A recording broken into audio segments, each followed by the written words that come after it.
It is Free Talk Live, where you're invited to take control of the airwaves and talk about whatever is important to you. 603-283-6160 is the call-in line if you'd like to do that. Again, that number is 603-283-6160. With you in the studio tonight, it's Aria. Bonnie. Hey, it's Ian. And lots of interesting stuff to go in the way of lots of stuff that we've had for just several days now that we wanted to get into, but more interesting conversations keep directing us away from these things, like Google going woke. Man, I think I brought that in last week, if I recall correctly. I don't remember exactly when I brought that in. But they're policing people's languages. Central African Republic, which is the name of the country, is officially taking cryptocurrency as, I think it's one of their, what's the one? Legal tender. Legal tenders.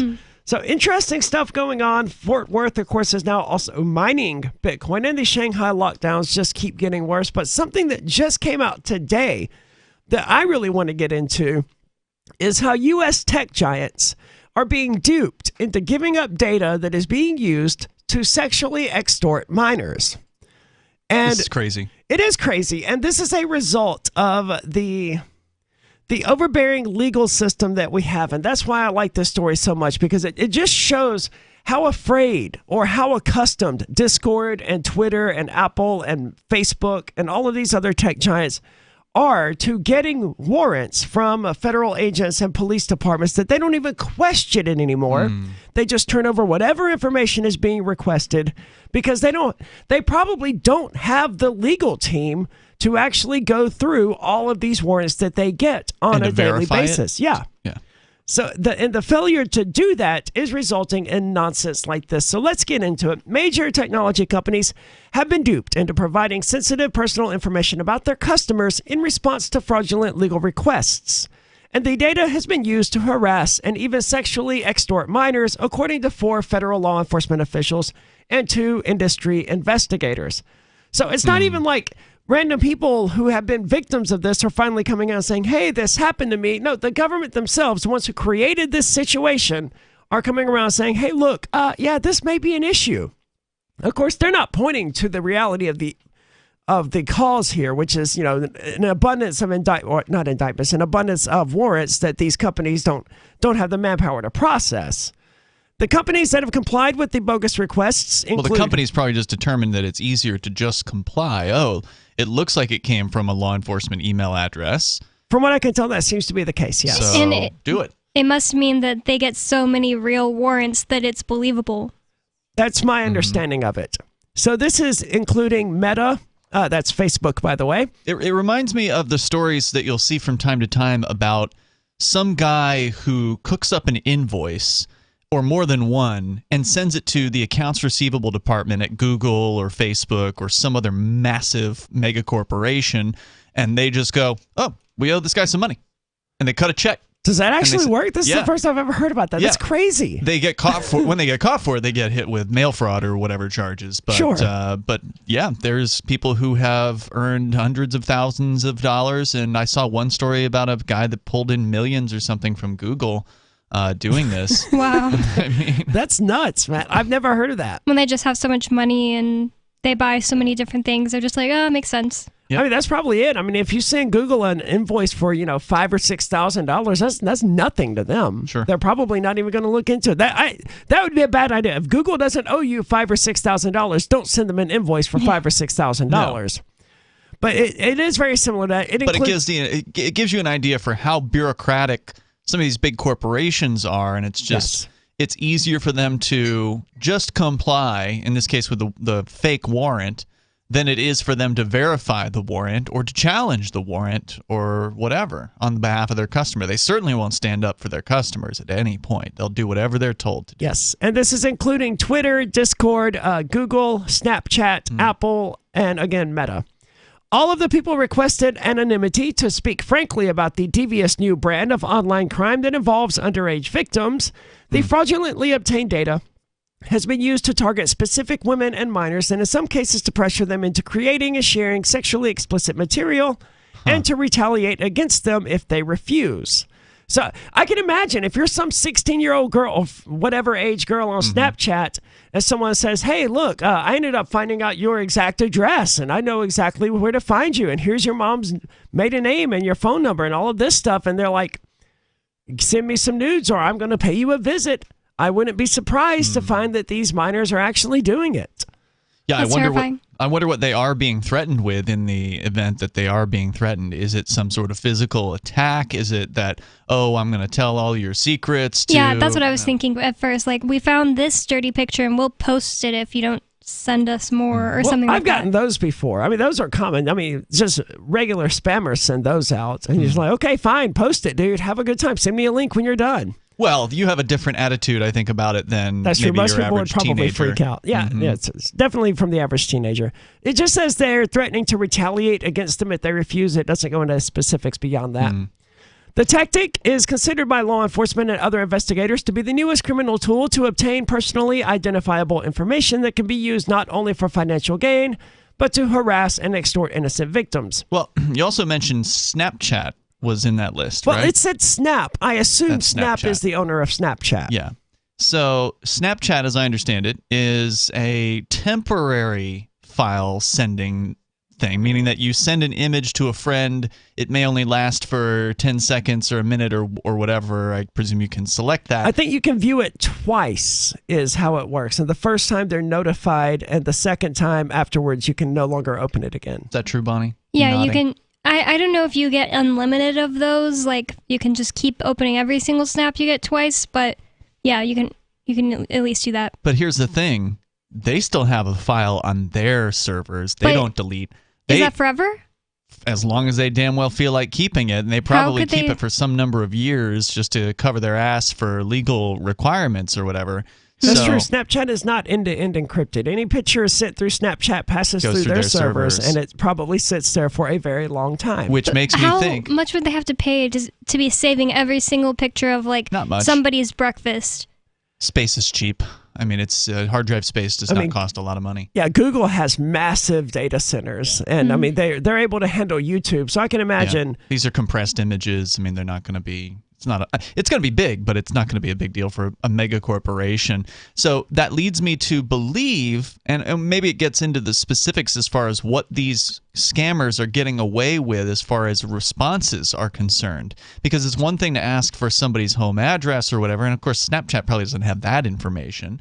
But they may have geographic information. They probably do have GPS. geographic information, and well, most they people will keep turn that public, which blows my mind. It doesn't matter. Snapchat has it. They're sending the word to Snapchat saying, "Hey, we need the geolocation of this user." And Snapchat goes, "Okay, you have a quote warrant. Here you go." The odds are, if they are interested in seeing what someone has posted, they could request the entire history of photographs from an individual user, knowing the likelihood that teenagers, more so these days maybe than in previous decades, are likely to be taking nude photos of themselves and perhaps sending them to a boyfriend or a girlfriend or whatever, not realizing, of course, that Snapchat likely saves a copy in a database somewhere. So therefore, what you wouldn't that make Snapchat though? Wouldn't that make them guilty of possession of child pornography?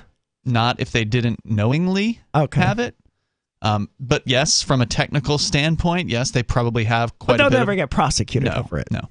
But this does suggest that if these scam artists are able to send a fake warrant to Snapchat and return all kinds of data on a specific user, they may be able to pull the entire history of that user's snaps. And that may be what they're using to blackmail. They may say, oh, well, we've got all these pictures now of you in these revealing photos that you sent to your boyfriend. We're going to send that on, whatever, what do they call it when when you break up with somebody? Revenge porn. The revenge porn sites. We're going to post it to the revenge porn sites unless you do X, Y, or Z. That's my speculation. And does it require a phone number to sign up for Snapchat? I think so, or an email. I don't recall now. Well, I mean, email can easily be spoofed, but it's much harder to spoof a cell phone number. And I suspect most teens probably don't know how to do it. And then you can look up, exactly where that person is located, which just helps you find them. More about this coming up because it's a problem and it needs to be addressed. 603-283-6160. You're welcome to weigh in. It's Free Talk Live. There are basically two types of advertising, direct response and branding. Radio's great for direct response with its low cost to listener ratio, but audio can't be beat for branding, which is a longer-term endeavor. You want to be the first thing that someone thinks of when they think about your product or service. If you have a local business that you want kept top of mind in your community, call the station. If you need national reach, Free Talk Live's got around 200 radio stations, millions of monthly listening sessions, can suit all budgets, and if we don't think we're right for you, we'll tell you. Email me, mark@freetalklive.com. After a devastating war, the alien visitors were driven back, and their willing human collaborators were left behind to face the music.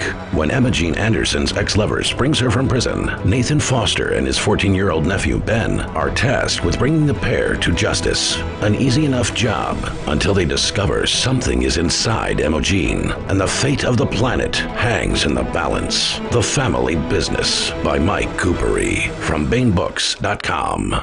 Looking for a great real estate investment? Consider New Hampshire, which is ground zero for the Liberty Movement. Your first call should be to Mark Worden from Porcupine Real Estate. He's more than just a real estate agent. He's your New Hampshire concierge. Where are the best places to live? Do you want farm, city, the burbs, or forest? Do you want a duplex or multifamily building so that renters pay your mortgage? There are homes in all price ranges in New Hampshire, and Mark can help with financing too. Invest in liberty and property. Mark Worden can help. PorcupineRealEstate.com.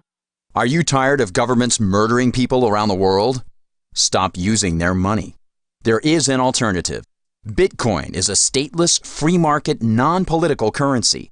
Bitcoin cannot be inflated or controlled by any government. By using their money, you are helping the state. Stop doing it. You have an incredible alternative available now. Learn it, use it, spread it. Get started with Bitcoin at bitcoin.com. That's bitcoin.com. Uncovering the secrets and exposing the lies. That's what the readers of freedomsphoenix.com get every day. freedomsphoenix.com, constantly providing the information, the real news about government policies, and the real relationship we all have with the coercive government. The real condition of the economy, innovations in technology, breakthroughs in energy, health, and computer science. Learn the truth well before it's admitted to in the lamestream media. The corporate media, nothing more than distributors of government propaganda, but now there's an alternative. freedomsphoenix.com. Constant news updates on the issues that affect your life in the most important ways. With liberty and property under constant attack, freedomsphoenix.com provides the understanding behind the propaganda, and it encourages the participation of its readers. Go to freedomsphoenix.com. That's freedoms with an S, phoenix.com. freedomsphoenix.com. The revolution between the ears has already happened. There are lots of ways to listen to Free Talk Live. Our podcast has been around since podcasts began, and now the FTL feed is loaded with content besides our full show archives. Did you know that we make it easy for you to customize your podcast subscriptions? We have different feeds, one that includes only our full shows, one with just the Daily Digest, and our main feed that includes everything. You decide what you listen to. It's quick and easy to customize your feeds at feeds.freetalklive.com. That's feeds.freetalklive.com. So you've signed the Shire Society Declaration and are planning your move to New Hampshire to be around more liberty-oriented people. Next, sign up for the Shire Society Forum at forum.shiresociety.com. There are a bunch of people there who are already in the Shire, and they want to meet you. If you're already in the Shire physically, you should also come by the forums. Remember, not everyone uses Facebook. New people are signing up for the Shire Society Forum every month, so drop in and say hello at forum.shiresociety.com. Yep, we still do email. Drop your email address in the entry box at freetalklive.com, and you'll be kept in the loop with Free Talk Live.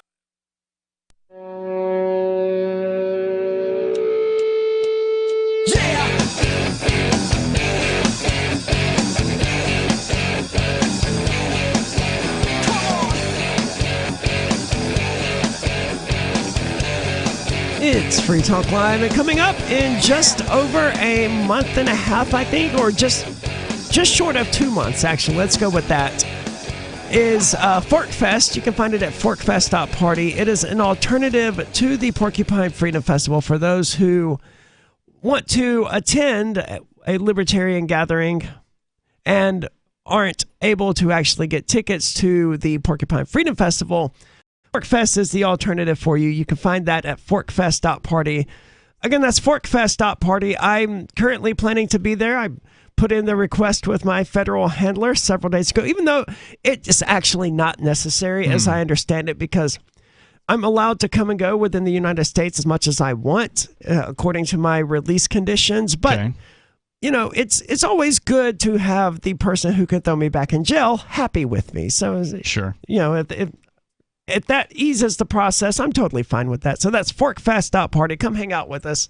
Some of us at least will be there. Even if I'm not there, and I can't imagine why I wouldn't be there, someone from Free Talk Live will be there. So check it out. That's forkfest.party. We're talking here about Discord, Snapchat, one suspiciously absent place. That would be TikTok.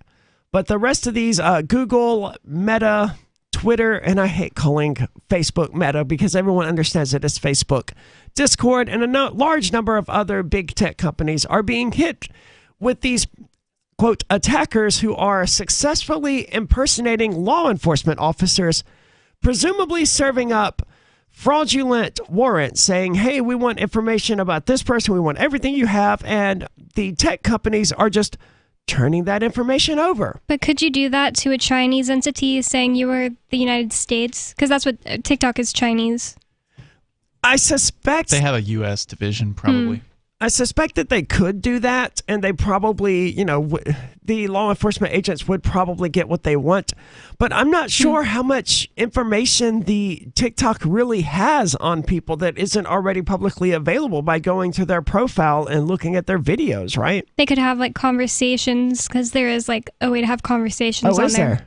Okay. See, I've never used TikTok, so I probably should do that at some point. Free Talk Live is on TikTok, incidentally enough. You can find that at tiktok.freetalklive.com. But anyway, this latest tactic of just random scammers and fraudsters out there emailing these tech companies, demanding information, creating fake warrants or whatever, it's impossible for victims to protect against. Because you have no control over the information that Discord or Twitter. The only way you can protect against this, don't go there, is to not be on these tech platforms. Otherwise, your well-being is in the hands of Facebook and Twitter and Discord and Snapchat, and you're relying on them to have the courage to say, hey, look, something seems off about this warrant, or we need to see that this has actually been sealed by a magistrate or a judge or whatever, and they're evidently just not requiring that. It takes a long time, I imagine, to verify that a warrant is legitimate, right? Like, you can't just call up most courts. Yeah, it might be sealed. Yeah, you would probably have to have an attorney reach out or whatever and verify that. But don't you think that's their responsibility? It should be. I mean, if I was running a tech company, that's what I would do. Oh, you got a warrant? All right. Well, first of all, before I give you anything, I need to see that warrant. They could probably call the agent, right? Because you wouldn't have to call the court as much as you could call just the agent from whichever department. So if it's Travis County, Texas, or whatever, you could call that sheriff's department and say, hey, I have a warrant here from such and such agent, you know, Mr. Smith, and then get Mr. Smith on the line and verify that he really did put this in. That would be one way to do it. That would be a relatively efficient way of doing it, too, because if Mr. Smith, if they go, oh, no, we don't have a Mr. Smith working here, then fake. Yeah, you have found your problem. It's not clear how often the fraudulent data requests have been used to sexually extort minors, but law enforcement and the technology companies are still trying to assess the scope of the problem.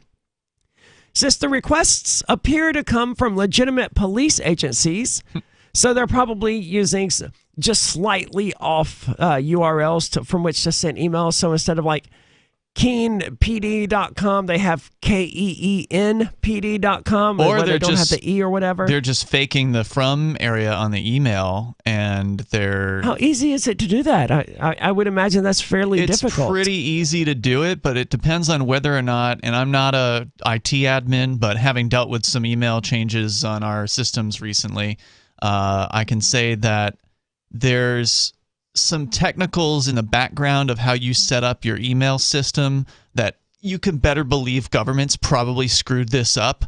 And so they probably made it so that anybody who wants to pretend as though they're the such and such police department can do that because they have their systems set up incorrectly. And that just could allow a spammer to easily get in there and and spoof an email from them. So with these requests appearing to come from legitimate police agencies, it's difficult for companies to know when they have been tricked into giving out user data. Nonetheless, the law enforcement officials and investigators said it appears the method has become more prevalent in recent months. Police departments are going to have to focus on preventing account compromises with multi-factor authentication. So how the hell are the police going to prevent this? This is the chief security officer at Facebook who's now saying this. So he's pushing the responsibility onto the police because he doesn't want to admit that this is Facebook's fault. Well, he's suggesting that the police are actually having their accounts compromised and that these requests are legitimately coming from real police addresses. That's what he sounds like he's saying there. Yeah, but that's probably not true. I can't imagine. It seems less likely to be true. Yeah, I can't imagine how I want to use the word courageous, how willing to engage in risk one has to be to hack a police officer's official email and then use that to try to extort Discord. And even then, even if you do hack the officer's email, that doesn't give you any access to the ability to create one of these fake warrants. Well, isn't there a way to do it without hacking the email if the @ blah blah blah is like hosted by something else? Because I feel like I've heard of that happening with somebody we know who has an @ Free Talk Live. Somebody warned him that they can make it look like they sent an email from there, but they didn't actually hack his email. Yeah, that's kind of what I was referring to earlier. There's a way that you can do that. It's not that complicated.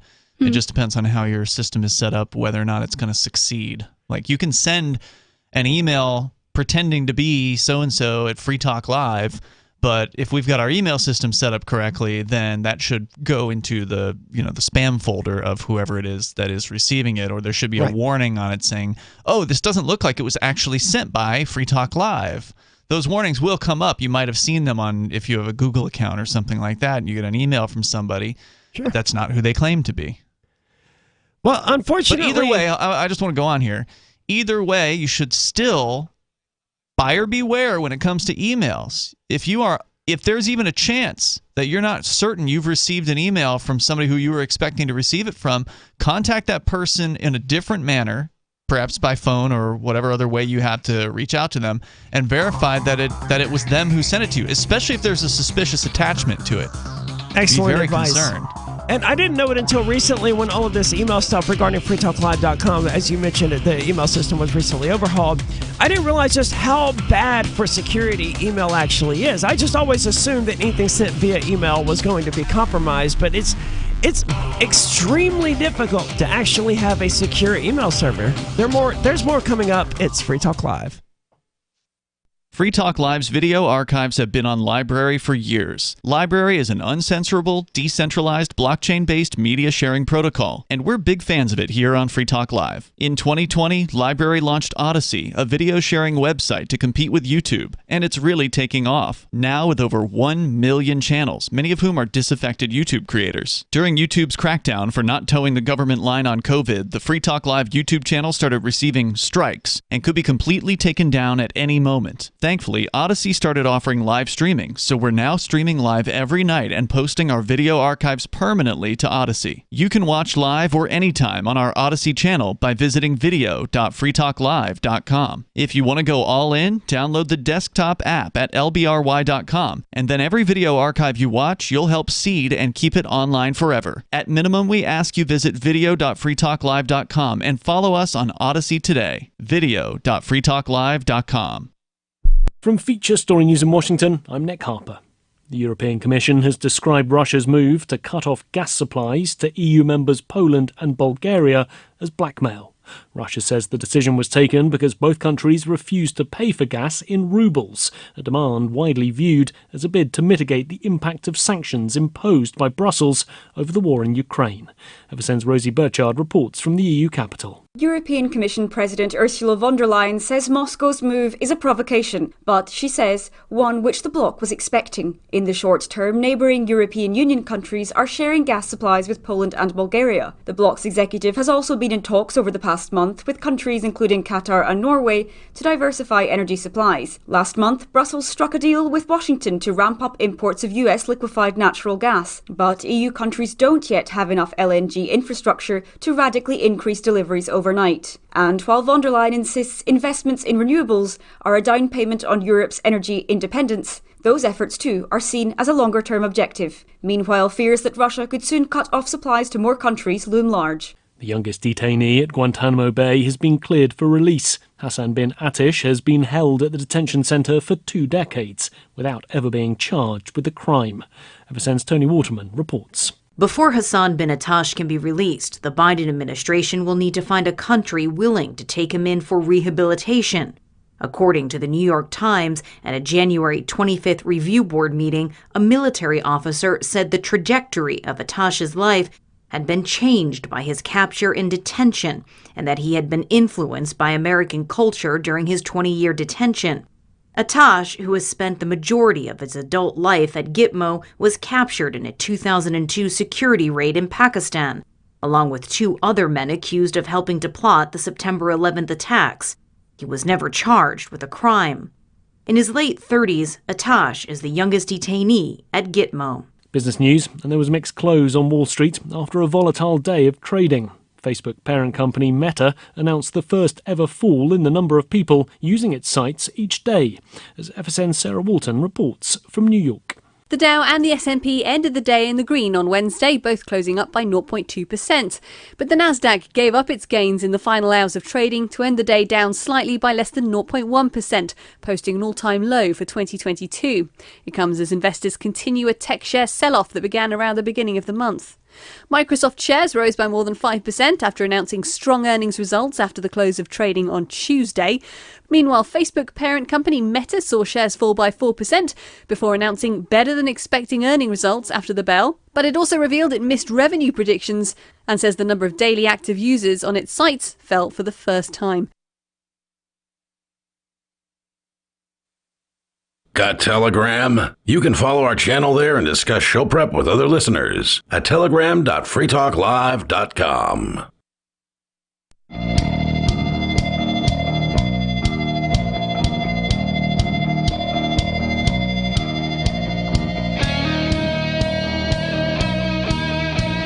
It's Free Talk Live. You're welcome to join us, 603-283-6160 if you'd like to do that. Again, that's 603-283-6160. With you in the studio tonight, it's Aria. And Bonnie. And Ian. And interesting stuff happening in the cryptocurrency world. Of course, that's true in general, I think. I mean, one way or another, something interesting is always happening in cryptocurrency. I've got a story here that we're going to get into later about how Intuit, that's the company behind QuickBooks and TurboTax, and evidently MailChimp, they're facing a class action lawsuit where users of the Trezor crypto wallet, which I don't know anything about it other than I think it's a hardware wallet.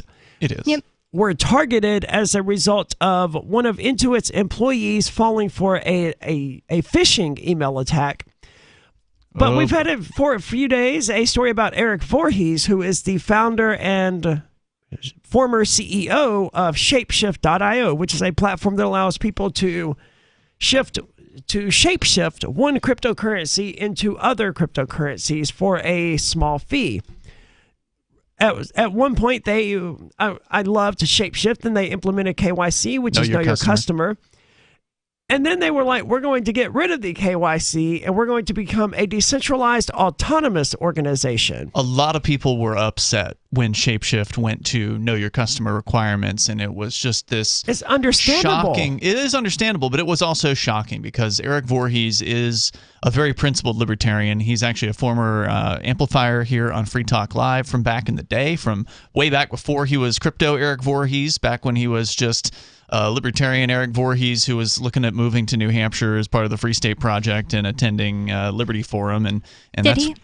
Yeah, that's when we. He actually did move here for a time, and then after he founded Shapeshift, moved out to Colorado, and since then I think they moved their corporate center to Zug, Switzerland, and now the corporate center is gone because they got so much pushback. And I know he didn't want to do it. I mean, he never I never asked him personally about it, but just knowing Eric, he never would have wanted to implement KYC. Said they must have had a gun to his head. They must have been threatening him. That's the general rumor that goes around in libertarian circles. I think that's probably accurate. Yeah. So, but they implemented it because at the time there wasn't any other way to do it. I'm sure they looked, right? I'm sure they considered other options. They didn't have it. And then finally, they came up with, and it took a few years. I think they implemented KYC in I'm thinking 2018, 2017, or 2019, somewhere in that range. I don't remember when it was, but it was around the same time that they released the Shapeshift token, if I recall correctly, right? The Fox token. Yes, because otherwise you couldn't even have an account with it. Well, I guess you could have had an account with the token in it, even if you didn't have a KYC'd account with Shapeshift. It was all very confusing. But I think it was around the same time. My understanding of it was that it felt like that was sort of a bone being thrown out to people. Like, look, we're sorry, we kind of have to do this, but here you get these free tokens. They're useless, but a lot of people dropped off. I don't know what their business looked like before and after, but I suspect it was a precipitous decline in transactions because there's always somebody out there somewhere in the world, not based in the United States, that's willing to run a website that'll let you switch cryptos without having an account. And there have been those things since then and still to this day. The issue I always had with it wasn't, okay, look, in theory, I understand. Sometimes you just have to KYC if you're dealing with crypto. So I never really objected to that. My issue was that doing it properly and having a complicated password, I was constantly having to create a new account in order to, shift into one cryptocurrency or another, because I couldn't remember what 47, character password I was using for this particular account, or even what email address was tied to which password. It was not, and it was not very well handled on my end. So they announced last year, and this was something I actually had in my show prep for almost a year at this point. It happened in the summer of 2021, and we just never got to it. It was one of those things that was cool, but we just never ended up discussing it. And I'm glad we get to talk about it now, because now we are 6 months into their experiment of changing from a centralized corporation with a board of directors and a CEO and managers and customer service employees and the whole pyramidal attorneys and all of that. A physical place, a physical location, to a decentralized autonomous organization. And for listeners that don't know what that is, it's a DAO. Well, that's what it's. Yeah, those are the acronym. But what it means is a newer terminology that came out within the last decade. Arguably, Dash, the cryptocurrency, is the first DAO. There was another one in Ethereum that failed miserably, and people lost millions of dollars worth of Ethereum. And that was what they actually, when they split Ethereum into Ethereum and Ethereum Classic, because one branch of Ethereum said, we're not going to undo this mistake, and then as the other they branch shouldn't said, have. That was Ethereum Classic, and that's why I've always been a supporter of Ethereum Classic, because I get it, man. Having a hack sucks on your cryptocurrency network, but if you want people to have faith in it, you just say, well, that sucks, man, but the code, they didn't violate the code as it was written at the time. You can change the code afterward, but you can't retcon the blockchain like Ethereum did. Does Vitalik, I don't know his last name, does he support both Ethereum? I don't know. That's a good question. I never thought about it. Vitalik is the creator or the person who is programming Ethereum, right? Yeah. You never hear him talking about Ethereum Classic, so I suspect not. But anyway, not to go too far astride there, the centralized autonomous organizations, some of them work out and some of them don't. And so this is actually apparently the very first time that a centralized organization has transitioned, because normally a decentralized autonomous organization is started from scratch as a DAO. It wasn't anything before. They created this thing out of nothing, and they have a DAO. The Shapeshift was an existing centralized corporation, a very successful one that had been around for many years. And so they interviewed Eric Voorhees over at Medium.com at the official Shapeshift account, and questioned what were the main catalysts behind the transformation of Shapeshift. He says the serious discussion to transition into a DAO began in December of 2020 and continued for a few months with other leaders in the company and the executive team. We communicated it to the whole company in May and then announced it publicly in July of 2021. The decision had three main rationales: one ideological, one strategic, and one tactical. The ideological one was that the ethos of crypto is decentralization, immutability, openness, and borderlessness. Nice. And a centralized company is at odds with all of those things. So did the people have to unanimously agree? Like everyone in this company had to agree? I suspect it was just the board of directors that had to agree. Were they a publicly traded company? No. Okay. But they still had a board of directors just because of how they were set up. It wasn't just Eric Voorhees, CEO, making whatever decision he wanted. Well, maybe they didn't have a board of directors, but their executive team, whoever the hell it is that was at the top of this corporation. And so he says a centralized company is at odds with all of those things. This ethos is what initially attracted me to Bitcoin in May of 2011. He's old school when it comes to crypto, right? That's like almost the very beginning. He says in its incorporated state, Shapeshift was out of step with the industry's culture. Decentralization enabled that culture to be embraced once again into the heart of Shapeshift. He says the second reason was strategic. We saw how fast and innovative these open protocols were. We felt they were moving faster than we ever could. They had fewer gatekeepers and much more flexibility and dynamism. Strategically, we thought this was the best way for Shapeshift to thrive in this environment long term, even though short term such a transition would be very disruptive to our own roadmap. And what he's referring to when he's talking about open protocols, he's referring to what's called decentralized finance in the industry. And these things exist already. There's a new one of these that just came out within the last few months or a year or whatever. I don't know, because I've been able to use cryptocurrency in quite a long time. But it allows people, previously these decentralized exchanges, you could just swap one Ethereum token for another. That's right. But now there's a new one of these decentralized autonomous organizations produced a decentralized cryptocurrency exchange where you can actually transfer or translate one cryptocurrency into almost any other. Which one's that? I don't recall. Talking about Thorchain? I think so. It's not almost any other. It's a limited number of them, but it's some of the big ones that are out there. They're starting with, you can't start with more a than bunch. anyone else. There's nothing else like Thorchain that I'm aware of. And Shapeshift was the closest, I think. Eric Voorhees was promoting Thorchain a year ago, and he has adopted that into Shapeshift. There's more coming up here. This is Free Talk Live. We'll talk about the success of the DAO or not. Why did you move to the Shire? I moved here to the Shire because there's other people around who take liberty just as seriously as I do. I moved to the Shire because I saw videos of people challenging authority and thought that I could get support myself. It called to me, like, do this right now. I wanted to be around people like me who got it. And once I got here, I knew there was nowhere else that I wanted to be. I've always wanted to change the world. So I moved to the Shire to join people who were actually working towards doing the same thing. The people here are awesome, loving, and positive. It was for the adventure and for the feeling of something important is happening here. And I just wanted to come to sort of be part of that. Visit ShireSociety.com to read and sign the Shire Society Declaration and learn the reasons why, if you love liberty, you should immigrate to the Shire. Plus, connect with others via the forum at ShireSociety.com. That's ShireSociety.com.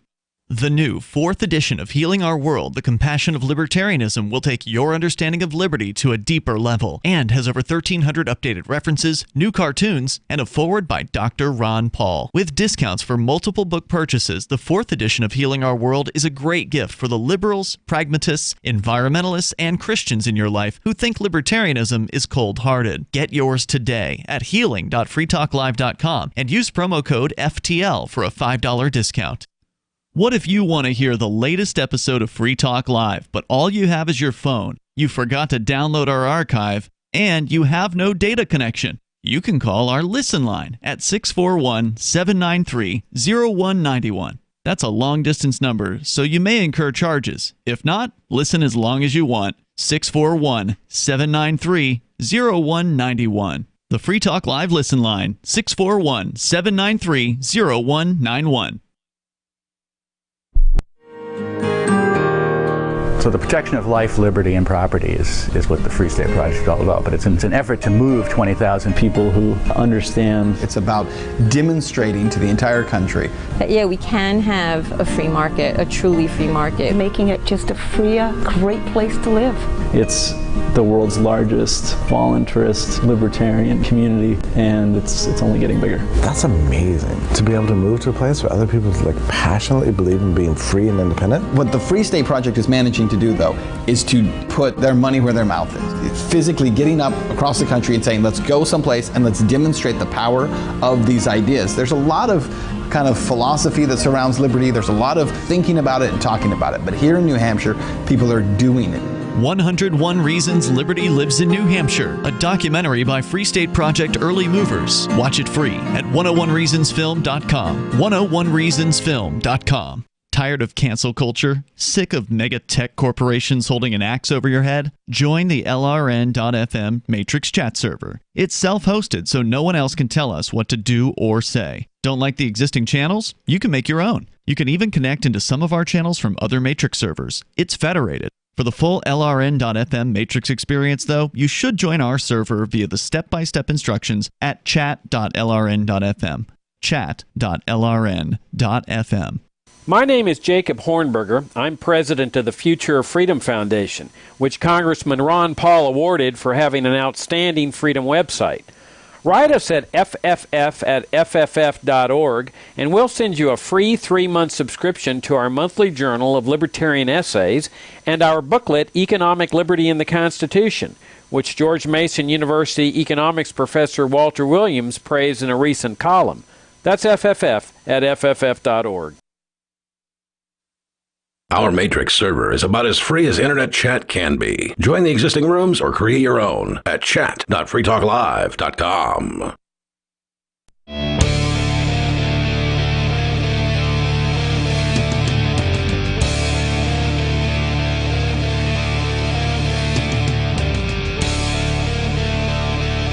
It's Free Talk Live, and we're talking about Bitcoin here. Well, not really. We're actually talking about Shapeshift and decentralized autonomous organizations. But apparently, Eric Voorhees, who was the founder of Shapeshift, is like an OG Bitcoin dude from 2011. And he's still principled. Yeah, I don't know what the value of Bitcoin was around them, but I did see someone shared it with me on social media today. I don't remember exactly when or why, but it was this guy who was laughing because Bitcoin crashed from $2.74 per down to like $1.50 per, and he retweeted saying, "Man, I'm really glad I didn't buy that garbage." And now he's looking back.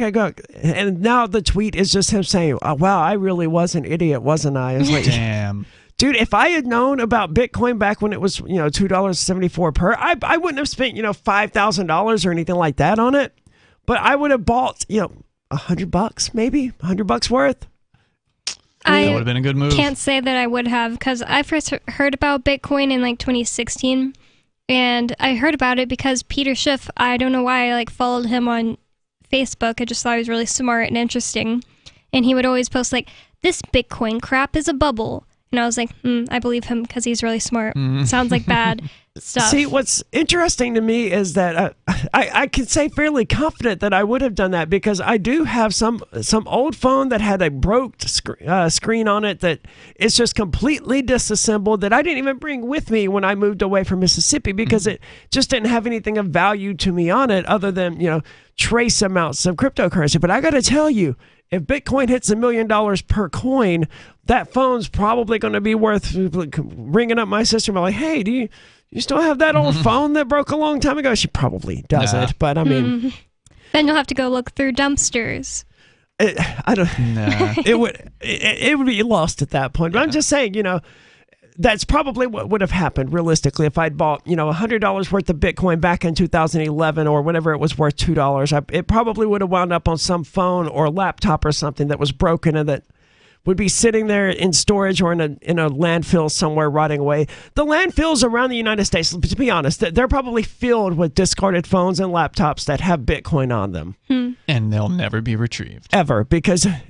even if you could get in there, you're probably not going to find that one. Everyone wants to, this was way more popular a few years ago. Everyone wanted to find that one computer that had a stash of 5,000 Bitcoins on it. So they were out there buying used computers. And I was like, no one ever found anything. You'd find a whole bunch that had nothing on it, and then you would have dug their trash. Yeah, for no reason. Or you would have, bought a $50 Dell desktop that was just completely worthless, and then it proved to be completely worthless because it didn't have Bitcoin on it. But we do have Dave Ridley calling from RidleyReport.com. Dave, you're on Free Talk Live. Hey, folks. Tell me if we've already talked about this, and I've got a backup topic. But I wanted to tell you about something that happened a couple months ago that I think kind of got passed over. Most people didn't really notice that this happened, but I think it was very interesting. You remember when the state reps were having the debate on the House floor about the New Hampshire Independence Amendment, this constitutional amendment that would allow the residents to vote on whether they want to remain in the United States. Was that really a few months ago? March, I think, maybe. The House, maybe. It was early March. Okay, I feel better knowing that it was just like, okay. Because you say months ago, I'm thinking, wow, this year is really flying by, and that's alarming. But I do remember it, Dave. I was there watching it live with Bonnie. So, State Rep Max Abramson was one of the people who stood up to speak in favor of the bill. And it was more like he was interrogating the people who were against it. Like he was trying to question one of the state reps who had spoken against it. And he brought up Ukraine and was asking, if you think, he's trying to ask, hey, do you think, Ukraine deserves independence, basically? Whoever was in charge of the House at that moment, whoever was leading the House floor, wouldn't let him talk about that anymore. Honestly, it sounds about right. I don't completely remember because I remember when Max Abramson went up, and I remember thinking, wow, I can't really hear anything he's saying. It was like, do you remember that, Ian? I remember he was wearing green, Vaguely, and I was just like, yeah, I can't really understand him. It wasn't the best part of the entire affair, but the video is up for anybody that wants to see it. You can go to nhexit.us, and I think it's the second story down the page. If anybody has not yet seen it's about a half hour long, the full House floor discussion. But that is interesting that he was not allowed to say things like that. The exact quote was from Max Abramson, quote, "Do you believe that the people of the Ukraine have the right to resist Soviet military aggression?" Unquote. And then the speaker, or whoever it was, cut him off and said, quote, "This is not anything to do with the bill," unquote. And I think really well, that's the game they like to play, right? We ran into the same thing at the bill hearing before the committee, where they like to pretend that they suddenly had no ability to understand parables and metaphors, and how one situation that is completely identical in everything except the proper nouns of the places involved could apply to this situation just as much as it does to this other situation. Like, they suddenly completely lost the ability to understand that the original 13 colonies not peaceably seceded from the British Empire. And that, if they could do it, so can we today. They completely lost the ability to understand that. I think the person that shut Max up made our point for us, in that this is actually the most powerful talking point right now for New Hampshire independence, is that right now the United States government is risking a nuclear war to some extent to help defend Ukraine's independence. And while Ukraine does deserve independence, it's very hypocritical to be forcing us to help Ukraine as taxpayers, while at the same time forbidding us from having the same independence that Ukraine has. I'm not sure I agree with the premise, but I get your point. There's another way to look at the Ukraine situation, and that is that Russia is trying to back up the independence of the Donbas region, who ostensibly voted to secede from Ukraine. Yeah, I mean, I think a better way to put it would just be to say, if Ukraine deserves independence, why doesn't New Hampshire? Yeah, because most people believe that. I mean, they will say they believe Ukraine deserves independence, but do they actually believe that, or do they believe that Ukraine deserves to exist as a sort of puppet shield of the United States or NATO? Do they really think that Ukraine should have the independence to say, no, you know what, United States and NATO, we don't want to have anything to do with you. We're going to ally with Russia? Because I'm willing to bet that most of these people who are like, yeah, Ukraine independence, if Ukraine allied itself with Putin and Russia, they would suddenly oppose their story. Ukrainian independence. To them, it's us political. against them. It's not a matter of principle and actual independence. It's a matter of, Ukraine's a useful ally in their saber rattling against Vladimir Putin. But I do agree with Dave Ridley that as far as like a talking point, like just one of those blurbs, which is all the American people really actually care about because they don't think about things in terms of principles. Just the blurb. Does Ukraine deserve independence? They'd be like, yeah. And why is the United States fighting against that for New Hampshire? I think that might make some people think. Well, the United States, the federal government at least, has yet to weigh in on the subject of New Hampshire independence. Well, they weighed in when Texas had that question on the they had like whitehouse.gov or something after the Obama 2012 election, and they got 100,000 signatures from people who wanted them to answer the question about Texas declaring independence, and they said, we settled that with the Civil War. That was the official answer from Obama's White House. Yeah, and I think, that's worth talking about because what he's basically saying there is not just, we settled this long ago and we used violence to settle it. It's, as Thomas Paine pointed out in the Rights of Man, what we have in this situation is rule by the dead, where because these dead people determined this thing. I mean, that's the most insolent of tyrannies was the phrase that Thomas Paine uses. We can't hold the dead accountable for the decisions they made. That's worse than any amount of taxation without representation that we can imagine, is that we're represented by no one because dead people are the ones who make the decisions for us, and they represent no one because they're dead. And that's essentially what the response was by the Obama administration. That, hey, look, these dead people decided this thing, and it's clear the founders intended the Union to be perpetual. And then there was a lot of blood shed about it. So all of these people who are now dead get to decide how you're going to live your life. And it doesn't really matter what you, the person living, wants because the dead made this decision. Ridley, anything else? Ridley, are you still with us? Oh, I hit the wrong button. Are you still with us, Ridley? Anything else? Yeah, go ahead. I guess I have to turn it into a rhyme. All right, well, give us a call when you do and let us know how that goes. Of course, you're invited to weigh in. 603-283-6160. There's more coming up about Shapeshift and a Central African Republic. The Central African Republic, actually, because that's the name of the country. Accepting Bitcoin as legal tender, becoming the first African country to do so. It's Free Talk Live. If you want to know the latest about Free Talk Live before we go on the air, all you need to decide is how you want it delivered. It's your choice. Visit news.freetalklive.com to receive our usually weekly news updates by email. Plus, we have a Twitter account at twitter.freetalklive.com, and you can follow us on the decentralized Mastodon platform at toot.freetalklive.com. So please follow us at toot.freetalklive.com and sign up for our emails at news.freetalklive.com. Do you feel like your nation, state, or community no longer holds your values? Have you dreamt of a place where people agree that liberty is important and are free to pursue their projects so long as they respect the property of others? There are many people just like you that are discovering freeprivatecities.com. Their social media links are at the upper right of the page at freeprivatecities.com. All skill levels will be needed when the first of the Free Private Cities opens. It's sooner than you think. Stop arguing and build. freeprivatecities.com.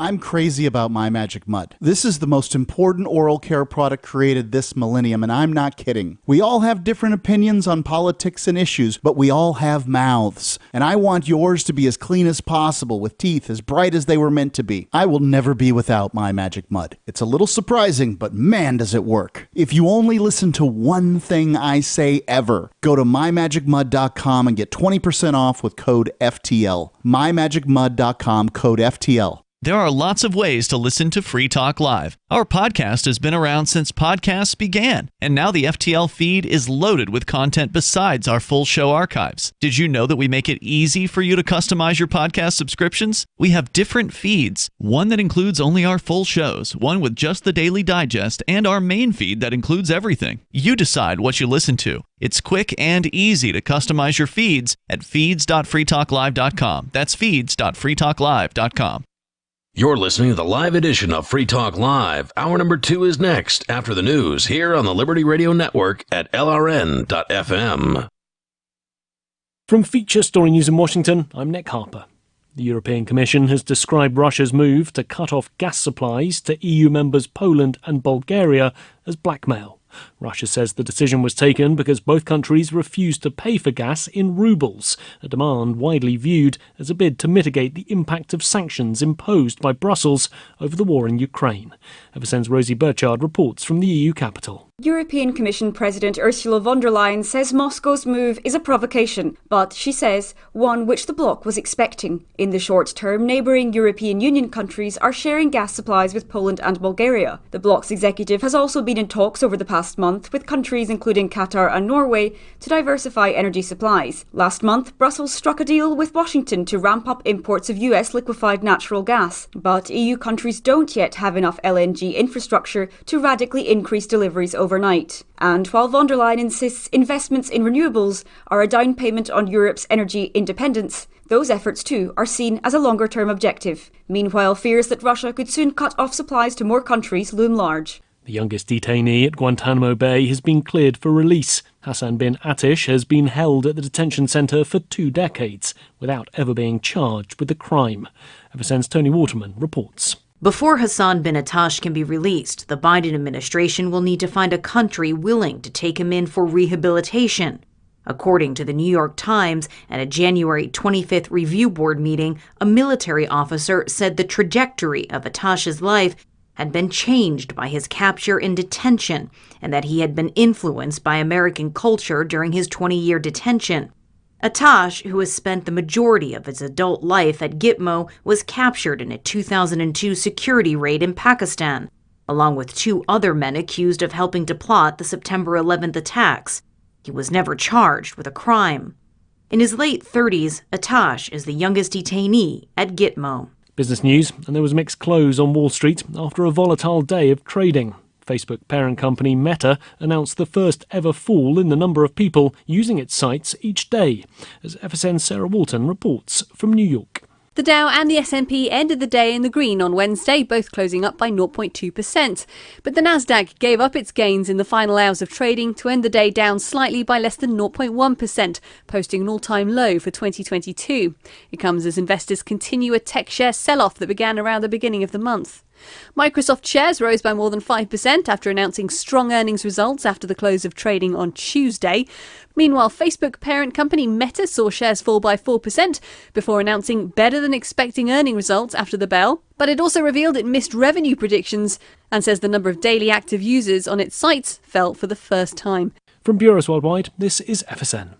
With FSN Spotlight, I'm Simon Marks. So what does Elon Musk want to do with Twitter?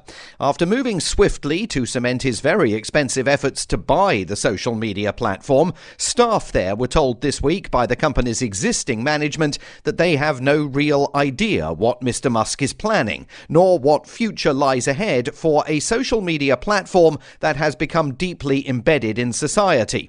But Mr. Musk's well-publicized concerns about Twitter are themselves creating concerns about his intentions.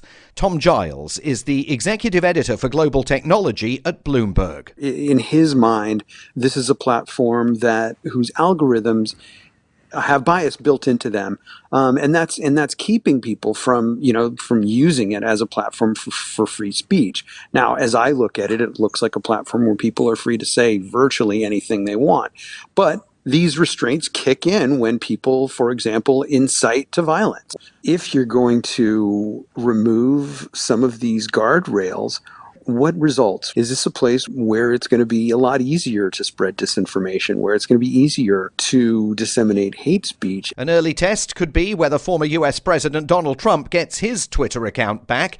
He was banned after the company concluded he had used the platform to foment violence by his supporters on Capitol Hill on January the 6th of last year. With FSN Spotlight, I'm Simon Marks. And the main news again, the European Commission has described Russia's move to cut off gas supplies to EU members Poland and Bulgaria as blackmail. The youngest detainee at Guantanamo Bay has been cleared for release. And there was a mixed close on Wall Street after a volatile day of trading, with Facebook parent company Meta announcing its first ever fall in daily users. There's more from us on Twitter at Feature Story. That's Feature Story News. Nick Harper reporting. It's the Onion Radio News. Teen sex is linked to alcohol and drugs by the Center for Figuring Out Really Obvious Things. This is Doyle Redland reporting. An exhaustive 4-year, $23 million study of substance abuse and sexual habits of more than 2,500 American teens has confirmed that young people between the ages of 13 and 18 who drink and or use drugs are more likely to be sexually active. Dr. Gerald Eckersley is director of the Boston-based organization. We found that this phenomenon also occurs among adults as well as every population everywhere in the world that has ever existed since the dawn of time. The center has sent a teleprompter-ready press release of its findings to more than 400 local TV news affiliates across the U.S., along with stock video footage of beer displays and teens smoking and drinking at parties. Doyle Redland for the Onion Radio News, online at theonion.com. This is the Onion News Network.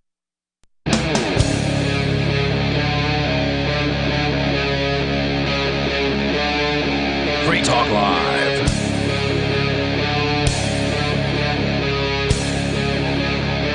It's Free Talk Live. As always, you're invited to join us, 603-283-6160, if you would like to share your thoughts and opinions.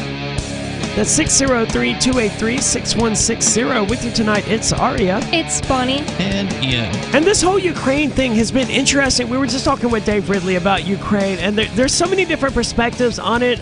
Ian, I tend to prefer your perspective, which is that, you had these two territories within Ukraine that wanted to secede and declare independence, and supposedly that's in a large part, allegedly, what this entire fight is about going on in Ukraine. I mean, there's no real good answer, but everything we've seen from the Ukrainian government is just vicious tyranny.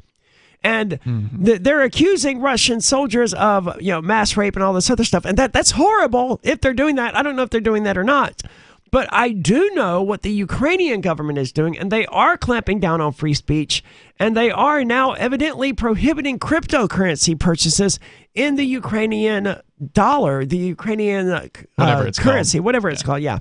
And there's something else they did that I shared recently on Twitter. I don't remember exactly now off the top of my head what it was, but it just, I think I said it. That Zelensky was competing with the guy in El Salvador, Bukele, for just being every bit as bad as Vladimir Putin is supposed to be, according to Western media, because he's this former KGB, this evil monster who's all about torture and oppressing dissidents, and that sounds horrible.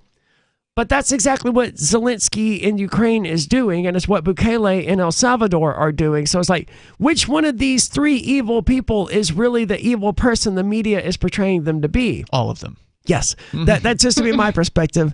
But before we get into that, we're gonna get back to Eric Voorhees and Shapeshift. But before we do that, we have Jet calling from Seattle. Jet, you're on Free Talk Live. Yeah, hi. What I'd like to do tonight is ask Bonnie a couple quick questions and then get on to my topic of the Ukraine. Okay.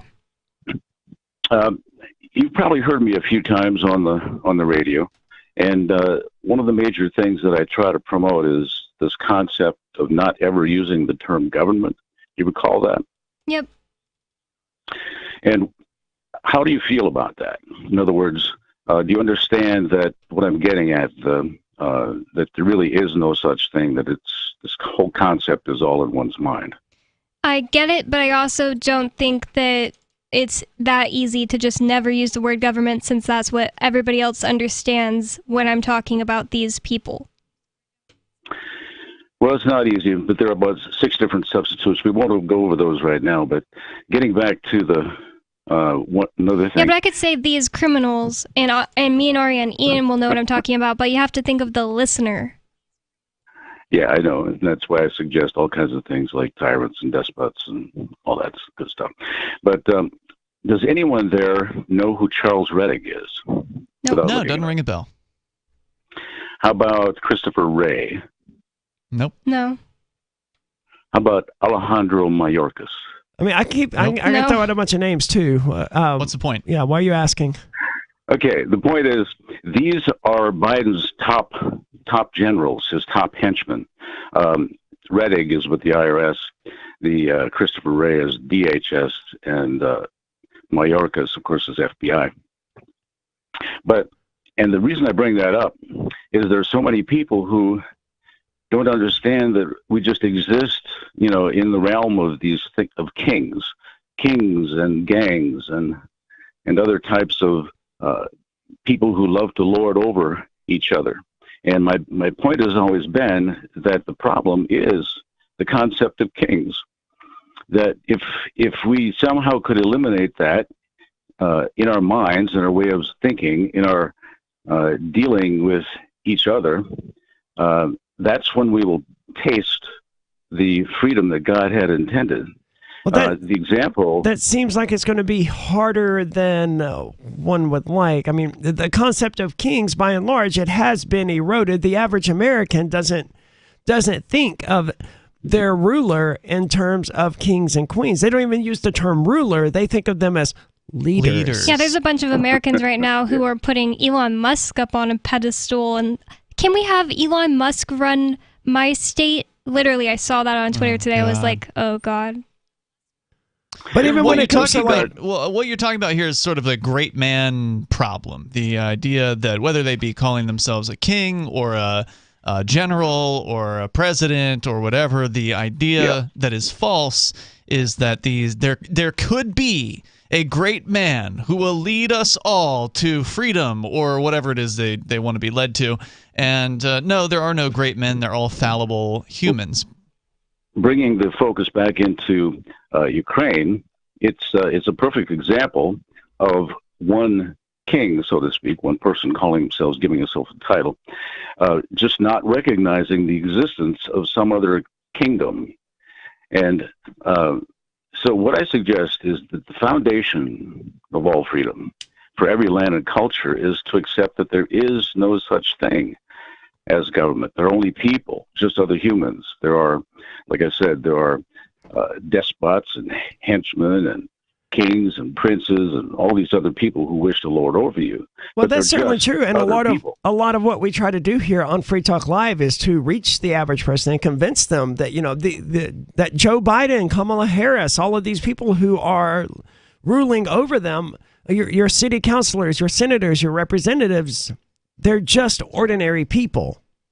That's exactly true, and that's why every time someone mentions a title like that, it should be reflected back to say this is just somebody else's made-up thing. It's a fiction, whether it's a country, whether it's a position, whatever it is, it's just something made up. And once we start to ignore those things and acknowledge the fact that they really don't exist, that they are fictions. Yeah, but you're attacking people's religious beliefs at that point. And that's why we get so much pushback to it. They refuse, first of all, to recognize that it is a religious belief. And even if they do acknowledge that, it's so fundamental to their entire worldview that it's like trying to convince a Christian who's been a pastor for the last 40 years that there isn't a God. It's just a complete waste of time because their entire... I don't know if it's a waste of time. I mean, you had a conversation, at least one, more than one, I believe, when you were running for sheriff on some podcasts where you spoke with someone who was, let's say, a liberal, coming from a skeptical, liberal, atheist kind of perspective, and you pointed out to this person the trappings of religion that just drip from the state, that they're all over the place, and you made very crystal clear examples of the pews in a courthouse, the flag and the hymns, and the man in a robe, and there's so many different examples of it. I think it's a waste of time when it's not the topic of the discussion. When I'm like just saying, oh, and then the government did this, and you shouldn't comply with this. If I stop every time I say government or president and I say, but that's a made up position, we're just going to run out of time on the radio. Well, but the point I was making was that Aria, she was able to get a response from this person that was very positive. He said at the end of whatever it was you had said, the interviewer said, wow, I'd never really thought about it that way. And those gears turning. That's the key to freedom. That's the only key to freedom, and I'll just wrap it up there, is the idea that once you change your mind and eliminate all these other titles and concepts and paradigms, once you come to the understanding... I get it, man, but you say... People. Yeah, I get it, Jet. Thank you so much for the call. He's not wrong. I don't think it's the number one... No, but he says, well, once you convince someone to change their mind, once you've done the almost impossible part, it's pretty easy after that. Sure. Once you convince someone to change their mind, it's really easy to convince them to change their mind. Yeah, once I also you break don't think them it's out of the matrix. the number one platform. I think the number one base thing people need to recognize before even thinking about, wait, maybe I need to disassemble this entire hierarchy I have in my head that's made up, is that they rule themselves, and they're the only ones in control of themselves. I think that's where it starts. And people don't have that simple, maybe Ian was born with it, but most people don't. They think, I'm ruled by the laws that are written down. They don't know anything about natural law. I mean, you're right in that it's not impossible to reach people, right? But they do have to be sort of an open-minded person in the first place. You're just not going to reach the average Republican or the average Democrat with these ideas, I don't think. Maybe you disagree. Give us a call. Let us know. 603-283-6160. There's more coming up here. It is Free Talk Live. There are basically two types of advertising, direct response and branding. Radio's great for direct response with its low cost to listener ratio, but audio can't be beat for branding, which is a longer-term endeavor. You want to be the first thing that someone thinks of when they think about your product or service. If you have a local business that you want kept top of mind in your community, call the station. If you need national reach, Free Talk Live's got around 200 radio stations, millions of monthly listening sessions, can suit all budgets, and if we don't think we're right for you, we'll tell you. Email me, mark@freetalklive.com. When a lunar observatory detects a radio broadcast originating from Proxima Centauri, the nations of Earth discover their first contact with an alien race may also be their last. With the Proximans facing an extinction-level disaster, Earth must choose between sending a ship on a multi-year journey or allowing nature to take its course. Saving Proxima, a hard science fiction thriller by Travis S. Taylor and Les Johnson from BaneBooks.com. Looking for a great real estate investment? Consider New Hampshire, which is ground zero for the Liberty Movement. Your first call should be to Mark Worden from Porcupine Real Estate. He's more than just a real estate agent. He's your New Hampshire concierge. Where are the best places to live? Do you want farm, city, the burbs, or forest? Do you want a duplex or multifamily building so that renters pay your mortgage? There are homes in all price ranges in New Hampshire, and Mark can help with financing too. Invest in Liberty and property. Mark Worden can help. PorcupineRealEstate.com.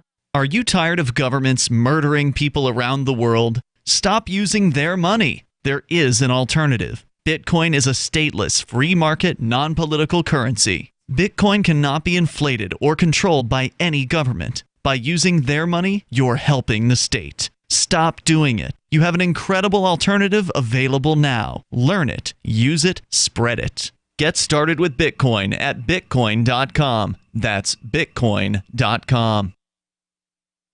Does this ever happen to you? Moments after you're introduced to someone, you forget his or her name. It's a common faux pas you'll want to avoid, especially if you're a job seeker. And even if you're not, here's a tip. As you are being introduced, and while you're still shaking hands, smiling, and making eye contact, say the person's name aloud. Not only does that make a deposit in your memory bank, it acknowledges the other person. And that is more than a nuance, as is maintaining eye contact.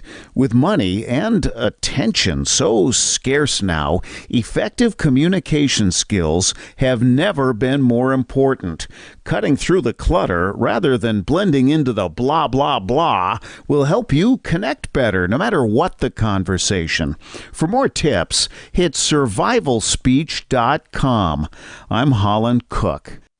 What if you want to hear the latest episode of Free Talk Live, but all you have is your phone, you forgot to download our archive, and you have no data connection? You can call our Listen line at 641-793-0191. That's a long-distance number, so you may incur charges. If not, listen as long as you want. 641-793-0191. The Free Talk Live Listen line, 641-793-0191. So you've signed the Shire Society Declaration and are planning your move to New Hampshire to be around more liberty-oriented people. Next, sign up for the Shire Society Forum at forum.shiresociety.com. There are a bunch of people there who are already in the Shire, and they want to meet you. If you're already in the Shire physically, you should also come by the forums. Remember, not everyone uses Facebook. New people are signing up for the Shire Society Forum every month, so drop in and say hello at forum.shiresociety.com. You can stick it to the man and big tech. Join our FTL social mastodon at social.freetalklive.com.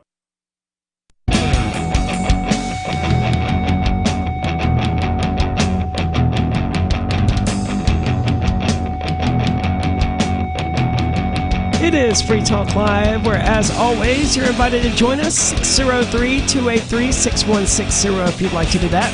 Again, the number 603-283-6160. And with you in the studio tonight, it's Aria. It's Bonnie. And Ian. And we're talking about cryptocurrency in a lot of ways here tonight. And if you're sitting there wondering, what is cryptocurrency and how can you get started learning about it?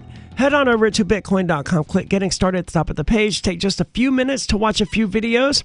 I think the first video is like 3 minutes long or something like that. And you can learn the very basics of this important world-changing information. Of course, if you want to learn more than the basics, they have all of that stuff there as well. But if you already know the basics, check out news.bitcoin.com to stay up to date on all of the news and headlines that are relevant to you. You can even get some Bitcoin at bitcoin.com, as I understand it, which could be a good idea. As I understand it, Bitcoin is on sale. I think it's at like $39,000. I don't know exactly. Last time I looked, it was somewhere around there. Yeah, I'm not watching it, but you know, I live here in New Hampshire, where cryptocurrency is kind of popular. So when it drops down to $38,000, I tend to hear about it. So bitcoin.com if you want to pick up some while it's on sale. Again, that's bitcoin.com. Talking about Eric Voorhees here, and more specifically, the decentralized autonomous organization that he transferred his centralized corporation from into. Yes, and this happened sometime last year. 6 months ago. And now he's doing sort of a retrospective of how things have changed. He cited that there were three primary reasons for it. The first one, was the white paper, yeah. Yeah, which is that, Shapeshift being centralized, it kind of runs counter to the whole idea of cryptocurrency in the first place, and I tend to agree with him about that. That's sort of why I'm not a big fan of places like Coinbase and Kraken and all of these other exchanges, because cryptocurrency is supposed to belong to no one. It's supposed to belong to the masses. I mean, cryptocurrency as an idea is not supposed to be, it's not supposed to have a gatekeeper. That's why I always think it's crazy that the government is even believes that they have the ability to write laws about cryptocurrency. It's just like, it's not your thing you set out. It's not owned by a company that you incorporated. They're going to try to control anything that moves. I get that, but it's just crazy. They believe that people accept that. The state believes they deserve a cut of anything that moves. And beyond that, they want to be able to control it rather than just taking a cut, because then they can inflate it. They can secretly take cuts from it without the average person realizing it. But they can't do that. They can stop people from... Well, they want to be able to do that, to stop people. They want to, but they can't. Yeah, that's how they actually pay for all of their wars and their boondoggles and stuff like that. The amount of taxes they're collecting, it's not paying for any significant portion of the wars or any of that stuff. It doesn't even pay off the interest of the debt. No, what's actually paying for that is inflation. And that's why they don't like cryptocurrency, because they can't inflate it. Correct. So do you want to hear more about absolutely. The reasons? So he talked about how there's the ideological one of the ethos of crypto. The second reason they moved to a DAO was strategic, because they just couldn't compete as a centralized corporation with these decentralized finance protocols, as he's pointing out there, that are just so agile. They can change at a moment's notice. If their DAO says go in a different direction, they go in a different direction, and they don't have to go through the legal department, etc. And I really like that he didn't attempt to, weaponize the state to crush his competitors. We mentioned Thorchain earlier, which is something that Eric Voorhees, the founder of Shapeshift, actually himself promoted. Instead of trying to go to the government like, hey, look, these guys, this isn't fair. I jumped through all of your hoops. I'm doing this KYC stuff. Punish them. Instead of doing that, he said, no, they're beating us at the game that we started playing. We need to compete with them. Change or die. And the final point he says was very much about the regulatory environment. When our adversary, and he means the state, imposes unethical restrictions on us, the product becomes worse for users, less safe, and less efficient. We can't go head-to-head with them, meaning the state, because they have infinite money and power. So we decided to change the rules of the game by decentralizing ourselves.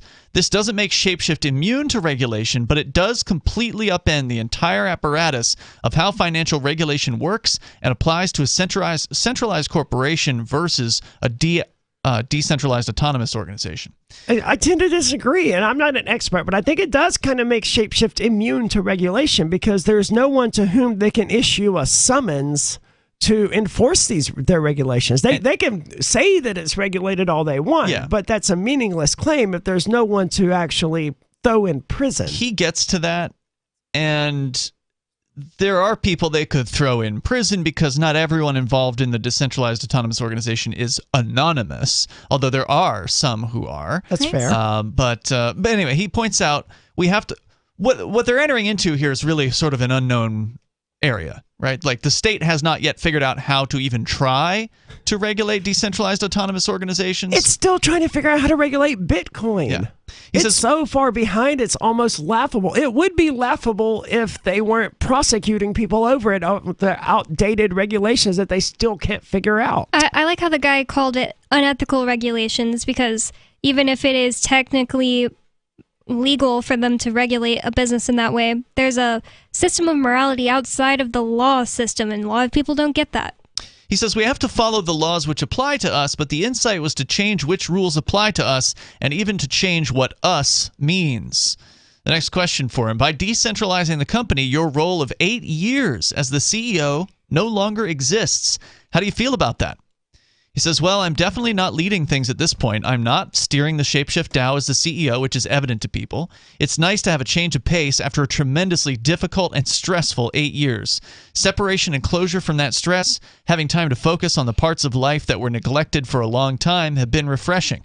It has also been inspiring to see that, even though I'm not leading it, other people are stepping into various roles and leading multiple things without central oversight or command. I can simply contribute in big or small ways, whenever and however I wish, and this can change daily or weekly. He says this is a magical point about DAOs generally. Every participant can choose to do whatever they want. Nobody has to become consumed by work, though they can if they wish. Consider the eternal debate within a corporate human resources department about maternity leave. How much is appropriate? What should be paid? In the DAO structure, if a woman has a baby, she doesn't have to worry about asking for anyone's permission for time off. There is dynamism in the ability to enter and exit one's participation level easily. And that's like a whole completely different paradigm, right? Like we're talking about something that your average corporate person just cannot even fathom how this could possibly be a functioning organization. But it does. It does seem weird, especially in the context of, a pregnant woman seeking maternity leave or something like that, because as I understand in the United States, it's not just about unpaid maternity leave. It's that a lot of them want paid maternity leave. And I don't know. I guess the DAO would write its own policies about that, and there would be no human resources to go to in order to contest that. It would just be what the market of that DAO demanded. Someone can work for 6 months straight, then go live in France for a month without asking permission from anyone, and then they can return and choose to contribute again or not, at the same level or different. That flexibility is fantastic, and I am just really starting to appreciate it. Because into 2018, work was not at all fun for me. And we'll get into a little bit more about that. 603-283-6160 if you want to weigh in on this decentralized autonomous organization and how it can evidently improve people's quality of life by allowing them to drop in and out of work as they please. 603-283-6160. It's Free Talk Live. Free Talk Live. They believe, I think, that government can be good as long as you just elect the right people, which, of course, is nonsense. Government can never be good because it's an agency of coercive force. It doesn't matter who's running it. It doesn't matter what the goals of the organization are. As long as it's funded through coercion, as long as it's funded through threats of violence, then nothing it can do is ever moral or justified. They understand the system and they want to work inside it to change it. So, therefore, in order to have their hunger strike that they'd planned, which I thought was a great idea, they went to the government And what they do? Ask for a permit? They asked for a permit. They asked for a permit. It was already over at that point, right?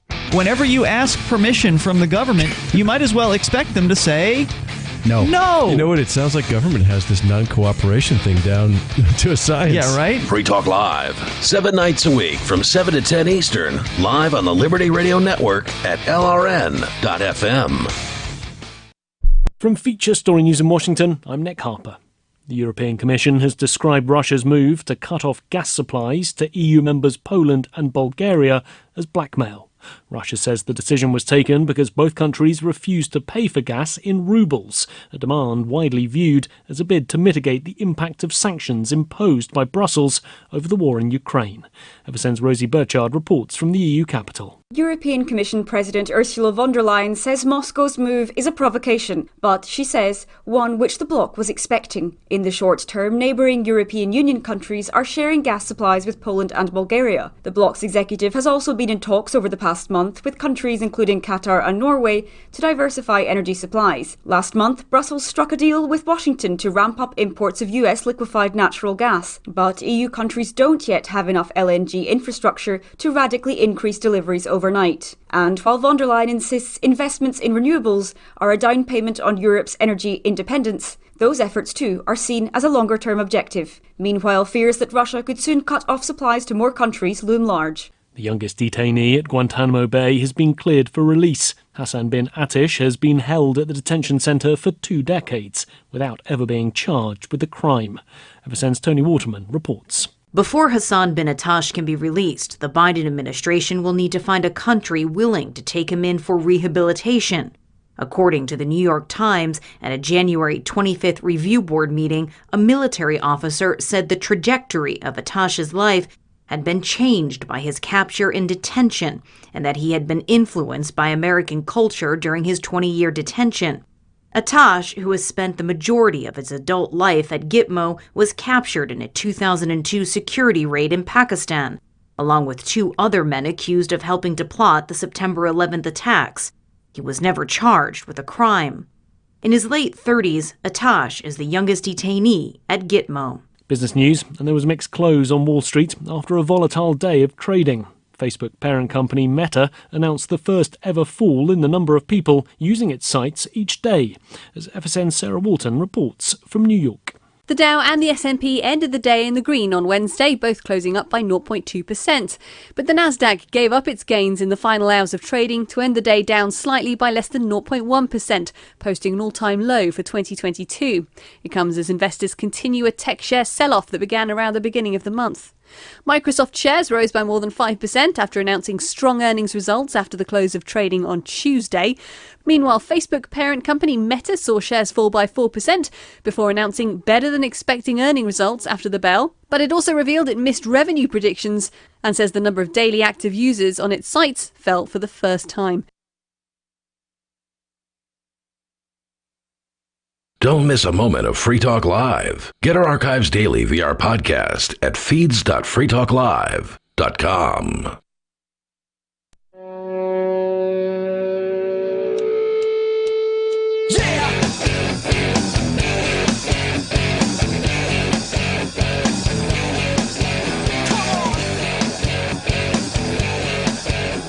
It's Free Talk Live, 603-283-6160 if you'd like to weigh in. Again, that number is 603-283-6160. With you in the studio tonight, it's Aria. And Bonnie. And Ian. And we're talking about Bitcoin, which is one of these technologies that, really you should be learning about, you should be using, you should be incorporating it into your life as much as possible. But there's another technology that we've been using recently called Odyssey. It is a blockchain-based, so it wouldn't exist without Bitcoin, video sharing protocol, or media sharing protocol to be specific. It is mostly videos on Odyssey and Library. Actually, Odyssey may only be videos. I'm not entirely sure. It's not important. What you need to know is that you can't be censored on Library, and that's the underpinning of Odyssey. On Odyssey, you can be censored because it's centralized, but realistically, they're probably not going to censor you. They certainly won't censor you over your controversial opinions. And if you've been on YouTube or any of these other video sharing sites for the last few years, you know how easy it is to catch a suspension or a strike or a ban on one of them. As I understand it, you could probably get away with putting up all of the copyrighted music you want in your videos on Odyssey. I don't know. I've never bothered to try it, but check it out. Our channel there is video.freetalklive.com. If you're sick of getting censored, check out Odyssey. Again, video.freetalklive.com. That'll take you directly to our channel where you can find ourselves as well as more than 1 million other channels of people who are just tired of constantly having a ban hammer hanging over their heads. But we do have a caller. We have Sarah calling from New Mexico. Sarah, you're on Free Talk Live. Oh. Huh? We seem to be losing you, Sarah. Go ahead.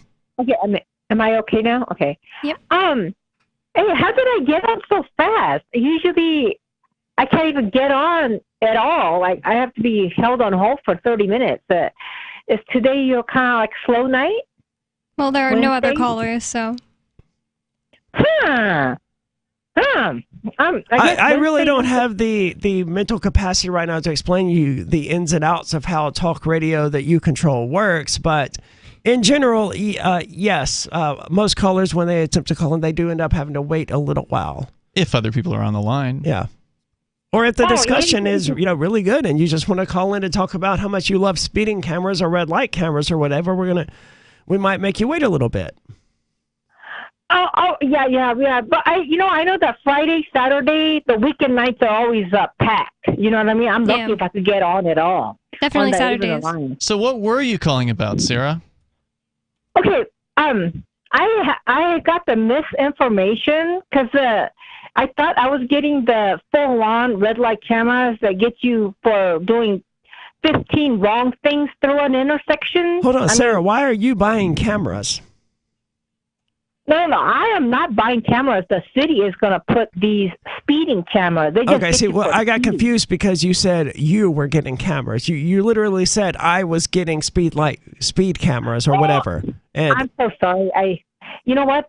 I have a head injury. You know, I got hit in the head and then sometimes whatever I think about, that my mouth don't cooperate, and I've done that before. Okay, I just assumed it was more of this whole thing of, people identifying themselves as the state, the government that overrules them. She does say we, talking about the government all the time. Like yesterday, she said, we made the news because a bus flipped over in New Mexico. She did. That call was horrifying, by the way.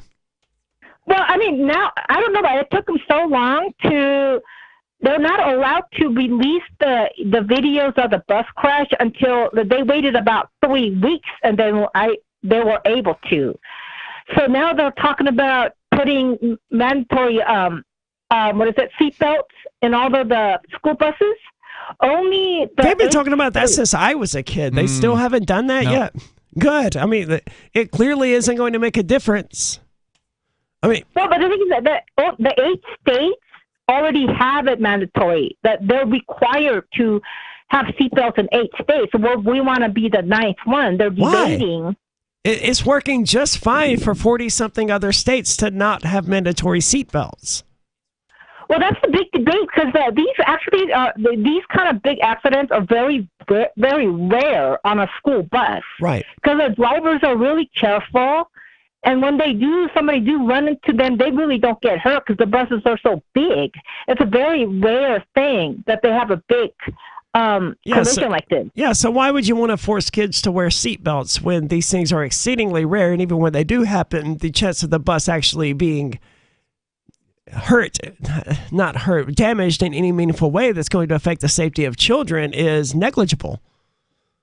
But the thing is that when something big like this happens, where you see the kids, getting all knocked over to 2 of the kids. I understand people see a video like this and they have an emotional reaction that makes them think, oh, I have to do something. And they stop thinking about whether or not the action they're going to take is actually going to cause anything positive to happen. They're just having an emotional panic attack and they feel like they have to do something, anything to make that feeling go away. And it doesn't really matter to them whether or not the action they take is going to have any effect. And usually they don't actually take action. They demand that the government take action. Yeah, Like and it Sarah. seems like that's what this would be. Oh, God, we know this thing almost never happens, and we know when it does happen, the kids are just fine, but we have this one video, and it makes us really upset when we watch it, so we have to do something, even though this is the first time it's happened in 15 years or whatever. It's just an emotional freak out from these people, Sarah. Well, the thing is, they were saying that maybe 3rd graders and below, like kindergartners, and they're so little, they just buckle them down, and they don't care because they don't know any better. But I mean, I get it, Sarah, but why do you want an emotional, freaking out human being to be the person who determines what your government does? Well, I have a neutral, with this circumstance where a lot of kids did get hurt, and then this big accident did happen. So if they do, I mean, Yes, but you know how rare this is. You've acknowledged how rare it is. Way. Yeah, I mean, the thing is, I just kind of like, well, this only seldom happens, like, as you said, every 20 years or whatever. And, I mean, people have to carry on with life of tragedies happening. They're not going to, and then the bigger kids, like middle school, they're not going to cooperate. If you tell them you got to wear a seatbelt, they're going to rebel, and then how are they going to really enforce that when they got a mind of their own? Another good point. So why force kids to wear seatbelts? It's not going to be successful, and it's not going to do any good anyway. Yeah, but a lot of people are talking about it. A lot of people do want it for some reason. Like you know what I mean? But what do you want, Sarah? Okay, you can go either way. Thank you so much for the call tonight, Sarah. I think it's a terrible idea to let panicking parents freaking out because they saw a bus accident determine the policy for all school buses in your city or your state or your country or your county or your wherever, to let those people who are in the grips of an emotional panic attack make those sorts of decisions. That's a terrible idea. I want calm. If someone else is going to make a decision that's going to affect me, I want that person to approach the situation rationally and logically, not in the middle of a panic attack because they just watched something catastrophic and they're hell-bent on doing something, anything, to make it go away. We saw the same thing during COVID, during Ukraine, actually. I made this analogy that the Ukrainian situation, the sanctions, it was like a burning building. And I understand why people felt like we have to do something, anything. And the solution they came up with was to throw gasoline on it because, hey, it's a liquid, right? And they were panicking, and that was the only thing they could come up with. So sanctions on this precarious situation that's already on fire. Sure, why not? We have to do something. They're freaking out. And the government was telling them, hey, this gasoline might work, guys. Or you could follow the foundation or the founding fathers' recommendations and have no entangling alliances and stay the F out of international conflicts. Well, but that the would be United States ideal. hasn't been doing that for, more than 100 years. But even international stuff aside, all people really need to do is to take a moment and assess the situation. Don't panic and throw gasoline on the fire just because, yeah, sure, technically it's a liquid. And that's why other people shouldn't be in charge of our money, because they'll just throw money at seatbelts that will never save one life. Solution: get your kids out of government school. 603-283-6160 if you want to weigh in about seatbelts and school buses at 603-283-6160. Hi, I'm Derek J. To me, an activist's calling is to actively work to advance a cause. The cause for which I work is personal freedom. I believe my life is best when I engage in voluntary interactions and self-government. I reject the idea that anyone else has a higher claim to my life or my body than I do. I see people who call themselves the government as a threat to my personal freedom. I realize you may feel differently, but my relationship with the people who call themselves the government is completely involuntary. If Starbucks used some of its money to drop bombs, I wouldn't shop there. So why would I support the American empire? The empire does not require my consent. Derek J's Victimless Crime Spree. Watch it for free and order the Director's Cut DVD at victimlesscrimespree.com. That's victimlesscrimespree.com. The new 4th edition of Healing Our World, The Compassion of Libertarianism, will take your understanding of liberty to a deeper level and has over 1,300 updated references, new cartoons, and a foreword by Dr. Ron Paul. With discounts for multiple book purchases, the 4th edition of Healing Our World is a great gift for the liberals, pragmatists, environmentalists, and Christians in your life who think libertarianism is cold-hearted. Get yours today at healing.freetalklive.com and use promo code FTL for a $5 discount. Tired of cancel culture? Sick of mega tech corporations holding an axe over your head? Join the LRN.FM Matrix chat server. It's self-hosted, so no one else can tell us what to do or say. Don't like the existing channels? You can make your own. You can even connect into some of our channels from other Matrix servers. It's federated. For the full LRN.FM Matrix experience, though, you should join our server via the step-by-step instructions at chat.lrn.fm. Chat.lrn.fm. On Free Talk Live, we're bringing people to the ideas of liberty every day. From wrestling superstars like Glenn Jacobs. You guys really are having an impact, I believe. Like I said, a lot of where I am now is due to listening to Free Talk Live. You changed my mind on some very important issues years ago. To random people tuning in on the radio. I was kind of stuck in the left-right paradigm. I heard your show by chance on a Saturday night. From there, I went on, joined the Free State Project, and become an amplifier. So, I mean, that's really the reason why I amp is because I know that if it wasn't for you guys being on as many stations as you are, I never would have found the ideas of liberty.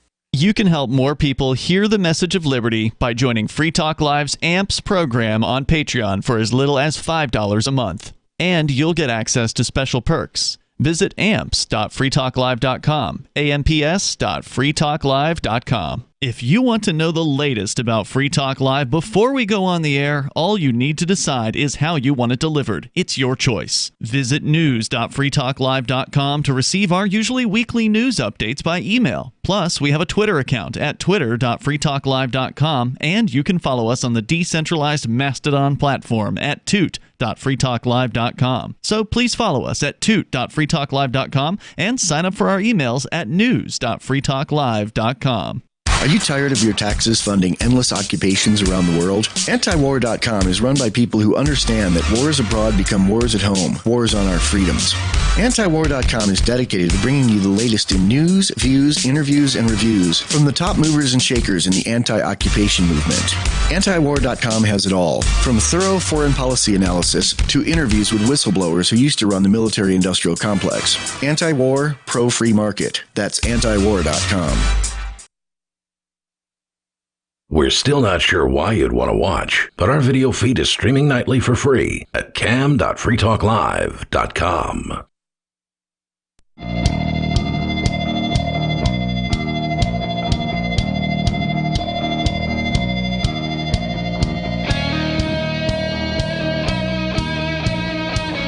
It's Free Talk Live, where your calls and thoughts are welcome.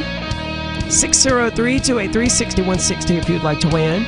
Again, that's 603-283-6160. With you in the studio tonight, it's Aria. And Bonnie. And Ian. And coming up, we're going to be talking about this North Korean situation. We talked about it a week or two ago of someone who pled guilty to a charge of assisting North Koreans with getting around sanctions. Yep, I think he's sentenced to like 60 months in prison. By going to North Korea and giving them information that would allow them to bypass inhumane, barbaric, immoral sanctions imposed on them by the United States government. Things that the North Koreans, by all rights, should have a technological way of getting around. This guy, by showing them how to do that, is now or not even showing them how to do that, explaining to them the technologies that make this possible, is facing prison. He's not the only one, though. There's some others in the European Union who are now being charged, apparently, by the United States government. So it's a complete mess. We're going to talk about that later. But right now, we're talking about the decentralized autonomous organization that is Shapeshift. And they didn't used to be a decentralized autonomous organization. It used to be just your regular organization with regular corporation. Eric Voorhees at the top and their staff and their employees and all that. And if you have that, then you have someone that you can squeeze. You have someone that you can apply pressure to and make them comply with regulations. They had a bank account. They had an office. They had, a staff. And now they don't have those things because they have decentralized the organization. And so what this is an interview with Eric, the founder of Shapeshift, former CEO. Now he's just one of many. Now he's one of the members, I guess you would use that term, of the decentralized autonomous organization. He doesn't have any rank above How does one anybody even else. become a member in one of these? They don't have publicly available stocks, right? They have tokens. So generally the way the decentralized autonomous organization works is those who hold the tokens have voting power. Do you have to hold enough to get voting power, a certain kind or something? The more you have, generally, and there may be different rules for different... This is the way that Dash works, as I understand it, right? Dash is a little different in that they have what they call masternodes in Dash, so you have to have 1,000 Dash to be a masternode.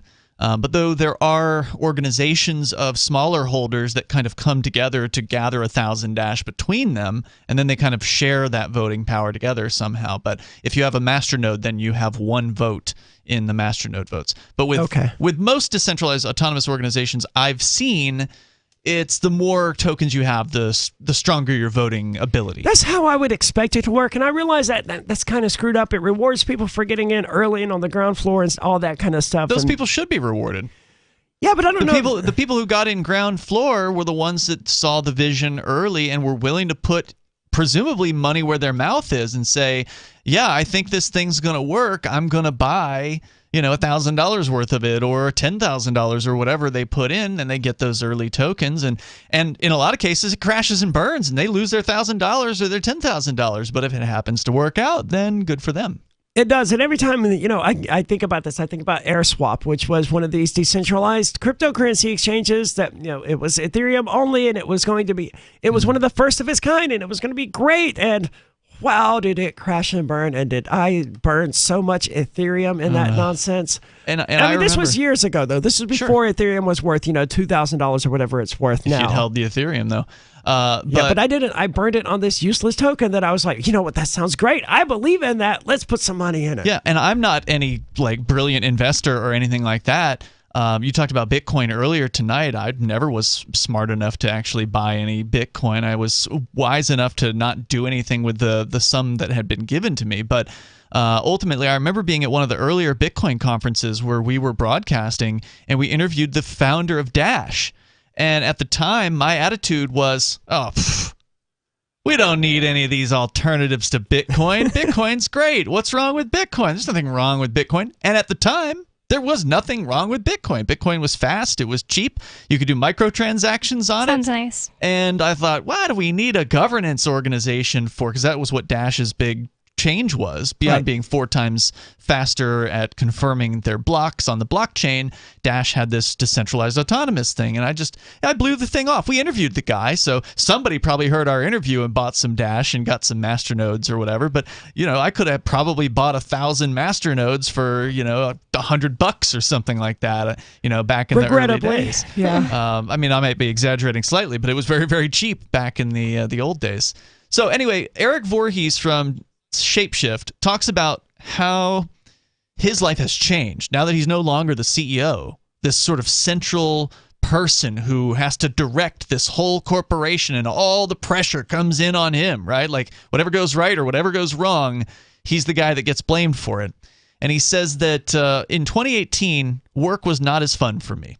All hell broke loose on the back of the regulatory coercion we faced, and we struggled for years.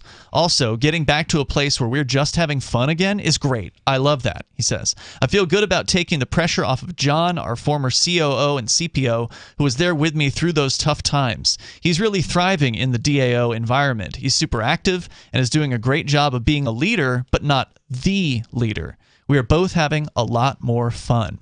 In terms of That's awesome. I would not have expected that. I mean, it makes complete sense now that I hear it spelled out, but I would have expected that, the former CEO would still maintain probably 60, 70 hours a week of just working on this thing. But he's like you know what? I can pick it up when I want, and I can walk away when I want. In terms of dissolution of the actual entity, we dismantled it and distributed its assets to shareholders who all received a decent return on their investment, plus a pile of Fox tokens for the future upside in the DAO. We gave control of the product and brand to the community, of course, and we are still a part of that community. Shapeshift is now fully open source. So the way they did this was they took their existing set of employees, their board of directors or their executives, and down to the janitor or whoever, like the lowest of customer service employees, and all of their investors, and they took some of the Fox tokens, I don't know how many millions of them or whatever, and they said, all right, well, this is your severance package to their employees, and said, if you want to keep on board and keep helping us with this decentralized autonomous organization, you have these tokens. This gives you voting power. So every employee of theirs was invited to continue in a decentralized manner to do whatever it is they felt called to do with the organization, and they got these tokens in. So if they wanted to say, you know what, I'm out, I'm going to go work for Coinbase or something like that, they could just sell the tokens and take whatever cash in from whatever that was valued at in the market at that time. Or they could hold the tokens and still go work for Coinbase. Yeah. Or they could use the tokens to vote on the different propositions that the community was making. But doing that doesn't consume the tokens, so they would still have the tokens. Correct. He says, I'm most excited to see this is actually working in practice. We have a strong community made up of people from centralized Shapeshift, totally new people from all over the world, and some previous customers from years ago. And all of those people have come together without any central leader to organize around various initiatives. This is the healthiest sign I could have hoped for. I knew it could work potentially, but seeing it work in reality is awesome. We'll need a few years to see if it's a true success, but so far, so good. Next question. Can a decentralized autonomous organization be regulated? He says the answer to that is currently a big question mark. Regulations have to apply to an entity, a corporation, or an individual, and a DAO isn't any of those. It's just a name we call a group of individuals that are communicating and building together. So he's sort of hedging his bets here. He's like, look, I'm not saying we're immune to regulation, but I'm saying it seems very difficult for them to apply regulations. Yeah. That's a fair way of looking at it. He's saying we'll see. Regulators. Plus, even if they legally can't do something, it doesn't stop them from doing something, the government, most of the time. Right. It doesn't stop them from dragging Eric Voorhees in and saying, hey, look, we're charging you with this and that and with this other thing unless you re-centralize Shapeshift or whatever. Because the government is that incompetent. They may genuinely not understand that there's no going back from this. Yeah, once this cat's out of the bag, it's a done deal. He says regulators could go after individuals in the DAO, but only if those individuals do something illegal. So each individual can choose their actions based on their risk tolerance and on their jurisdiction. Remember, this is a global organization, so not everyone's in the United States. And that's great because they took away the hierarchy that the government thinks every single other person and organization thinks like, Correct. just like them. So they don't have the CEO to go after anymore. They can't go after the executives because there are no executives. The majority of financial regulatory law applies to corporate entities, and it's not clear how and to what degree that translates to individuals, nor what actions those individuals would have to take to fall under that jurisdiction. No, that would be like holding Twitter shareholders responsible for what the board of directors does. He says, I think it would be foolish to assume that governments will not try to regulate DAOs since they try to regulate everything. Still, they are so far behind the curve, they barely understand Bitcoin and Ethereum. All we need is time to build, and this is what we have gained. I love that we said the same thing right when we started this article. What are your thoughts on all of this? 603-283-6160. I'm glad to hear Eric Voorhees saying these things again. It's been a rough patch for him. I'm glad it's working out.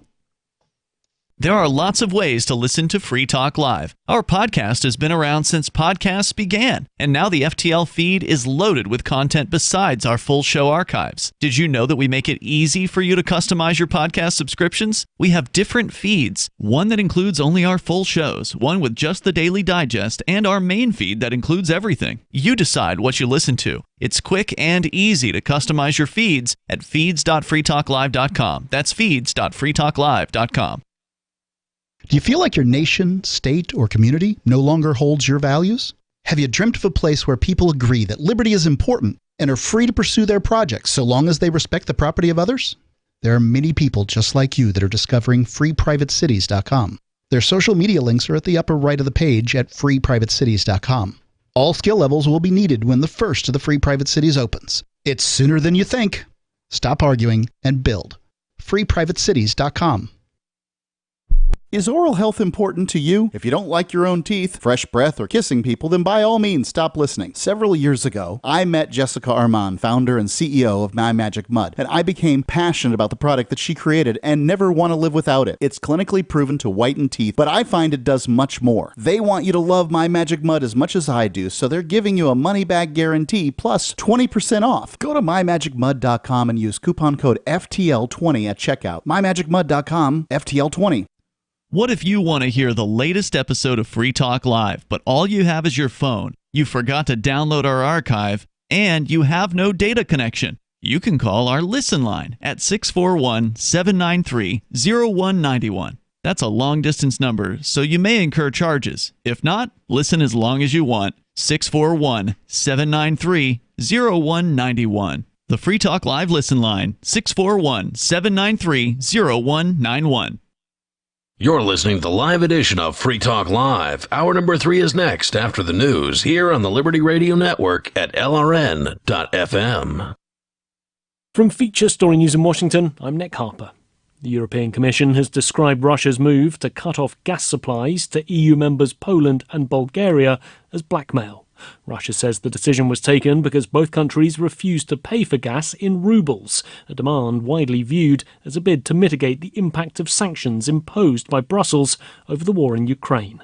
FSN's Rosie Burchard reports from the EU capital. European Commission President Ursula von der Leyen says Moscow's move is a provocation, but she says one which the bloc was expecting. In the short term, neighbouring European Union countries are sharing gas supplies with Poland and Bulgaria. The bloc's executive has also been in talks over the past month with countries including Qatar and Norway to diversify energy supplies. Last month, Brussels struck a deal with Washington to ramp up imports of US liquefied natural gas. But EU countries don't yet have enough LNG infrastructure to radically increase deliveries overnight. And while von der Leyen insists investments in renewables are a down payment on Europe's energy independence, those efforts too are seen as a longer-term objective. Meanwhile, fears that Russia could soon cut off supplies to more countries loom large. The youngest detainee at Guantanamo Bay has been cleared for release. Hassan bin Atish has been held at the detention centre for 2 decades without ever being charged with the crime. FSN's Tony Waterman reports. Before Hassan bin Atish can be released, the Biden administration will need to find a country willing to take him in for rehabilitation. According to the New York Times, at a January 25th review board meeting, a military officer said the trajectory of Atish's life had been changed by his capture and detention, and that he had been influenced by American culture during his 20-year detention. Atish, who has spent the majority of his adult life at Gitmo, was captured in a 2002 security raid in Pakistan, along with 2 other men accused of helping to plot the September 11th attacks. He was never charged with a crime. In his late 30s, Atish is the youngest detainee at Gitmo. Business news, and there was mixed close on Wall Street after a volatile day of trading. Facebook parent company Meta announced the first ever fall in the number of people using its sites each day, as FSN's Sarah Walton reports from New York. The Dow and the S&P ended the day in the green on Wednesday, both closing up by 0.2%. But the Nasdaq gave up its gains in the final hours of trading to end the day down slightly by less than 0.1%, posting an all-time low for 2022. It comes as investors continue a tech share sell-off that began around the beginning of the month.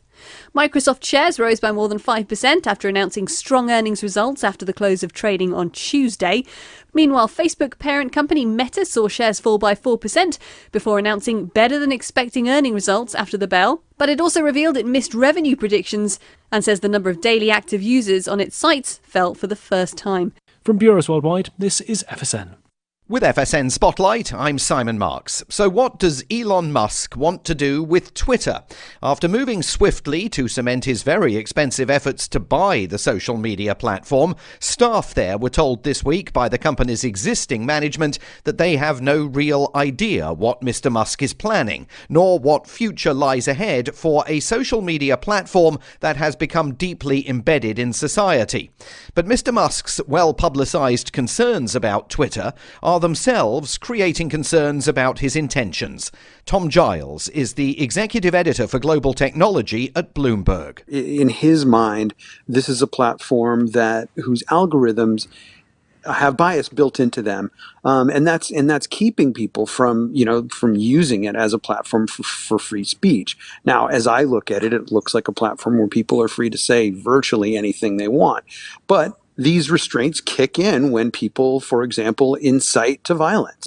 If you're going to remove some of these guardrails, what results? Is this a place where it's going to be a lot easier to spread disinformation, where it's going to be easier to disseminate hate speech? An early test could be whether former US President Donald Trump gets his Twitter account back. He was banned after the company concluded he had used the platform to foment violence by his supporters on Capitol Hill on January the 6th of last year.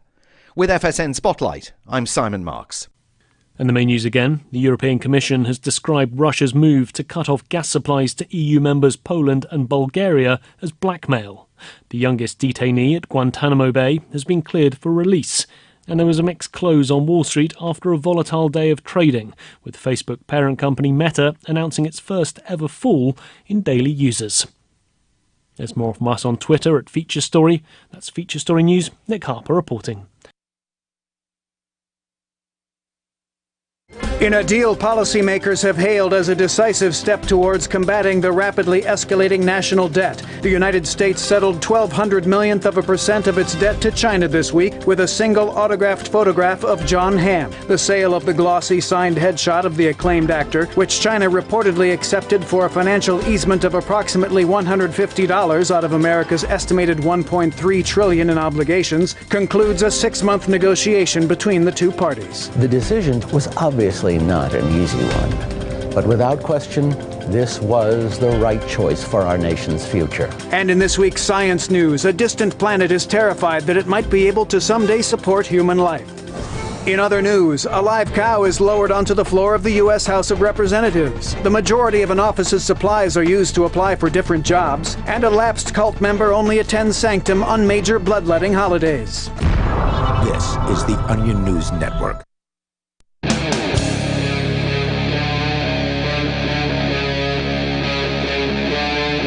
Free Talk Live. It's Free Talk Live. As always, you're invited to join us at 603-283-6160 if you'd like to weigh in.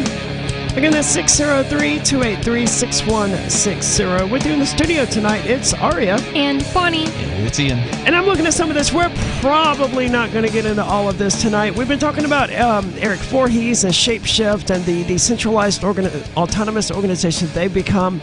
We also want to talk about the North Korean situation and the people who are being imprisoned wrongfully, immorally, because they tried to help North Korea bypass some other illegal, probably illegal, but certainly immoral restrictions on what they can and can't do instead of allowing free market principles to determine those things, because the United States government has decided that North Korea is evil and needs to be squashed out of existence with horrific, barbaric sanctions. And, well, they got the guy to take the plea deal, so they never had to take it to court to prove that they actually had the jurisdiction to do that. That's true. Well, this guy was an American citizen, so presumably they would have the jurisdiction to do it. Well, I guess I meant like the actual legal. Yeah, the precedent, the legal framework, and that is one of the weird things that doesn't happen a lot because people don't take things to trial, and I don't blame them. There's no legal precedent, right, saying that no, you can't charge someone with treason or bypassing sanctions or whatever because they gave a PowerPoint presentation because this guy wasn't willing to take it to trial. So you're absolutely right, and there probably won't be anyone willing to take it to trial over this. I mean, we're going to talk about some European citizens, some citizens of the European Union who are apparently about to be brought up on charges by the United States government. They probably won't take it to trial either. So, but I also want to talk about this Intuit attack where one of their employees, that's Intuit, the owner of MailChimp, and I don't know anything about MailChimp, TurboTax and QuickBooks. Wow, I didn't know they owned MailChimp. They do a lot of very important, very high-level financial stuff. One of their employees evidently fell for a really obvious phishing link. And as a result of that, some scammer got access to a lot of information that they shouldn't have been able to get, was able to pose as Trezor, which is a hardware wallet, and then things went downhill from there. Oh, God. So people like give their hardware wallet passwords or something like that to Intuit TurboTax when they're doing their taxes? No, they. It sounds to me like, and we haven't, obviously, I'm speculating here. It sounds like they got access to a database through MailChimp for Trezor, because what MailChimp is a mailing list database. I used to use them until we decentralized from MailChimp and we started running our own mail server to send out newsletters. So like the Free Talk Live AMP newsletter, the one that I send out to the industry people in the talk radio business, these all used to be on either Google or MailChimp, and now they're all in-house.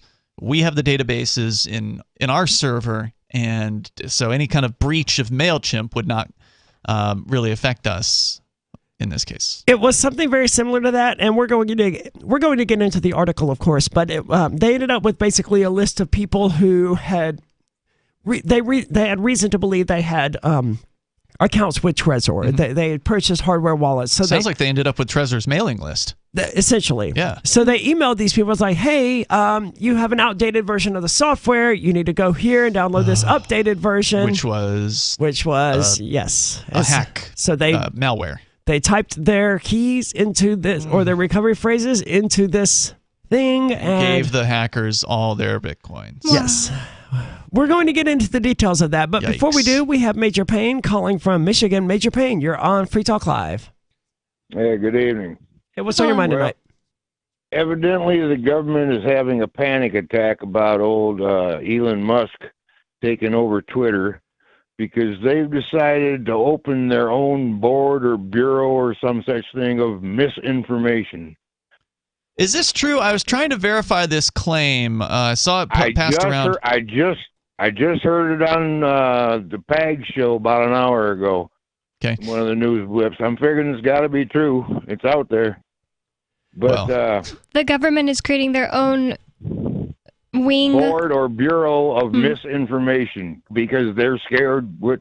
I mean, when you look up Bureau Twitter of Misinformation, you don't find anything that seems to be particularly true. Well, no, it has not been enacted yet. It's just in the process. Or maybe they're just talking about it. Maybe they won't. Either way. Well, the rock has been cast. The rock or the bread has been cast upon the water. They're scared about losing their foothold of being the only ones to be able to misinform us. Well, this happened a long time ago. This happened back in 2016. I remember shortly after President Trump won the election or whatever, there was an immediate appearance of a website that supposedly listed all of the news sources that you could not trust. And so this has been going back for several years. They've had things like this, and this was put together by the AP. I don't think the site even exists now, but I remember that. Yeah, that's familiar. But I mean, this isn't a new thing. I bet you CNN didn't make the cut because they were the number one offender. No, of course they didn't make the cut. No, it was like government funded. I remember. Yeah, I wish I could remember more about it. Thank you so much tonight for the call tonight, Major Payne. I really do wish I could remember more about it, because it was. I don't even remember what was the catalyst that caused it to come into existence in the first place. What was the misinformation that was supposedly being spread? It was that oh wait, never mind. I was going to say it was that the election was stolen, but nope, it wasn't that. It wasn't that because that was the good side back then. Yeah, this was back in 2016. I still lived in Mississippi when this website came into existence. But I don't remember what it was called or why it came into existence. I remember writing about it. It's just ringing a bell to me. It's like you said that. I was like, oh, I remember something like that. Yeah, but I'm never going to remember any more about it. So it's pointless to try to think about it, I guess. I found an actual story to back this up, because this was getting passed around social media several hours ago. Sure. At the time, I couldn't find anything out there anywhere to verify this, but now you've got the Daily Mail is reporting on it. Saying that the Biden administration's Department of Homeland Security is going to be setting up a, quote, disinformation governance board to tackle the so-called misinformation in minority communities. And so a lot of people are calling this the Ministry of Truth in reference to 1984. I would assume they're focusing on.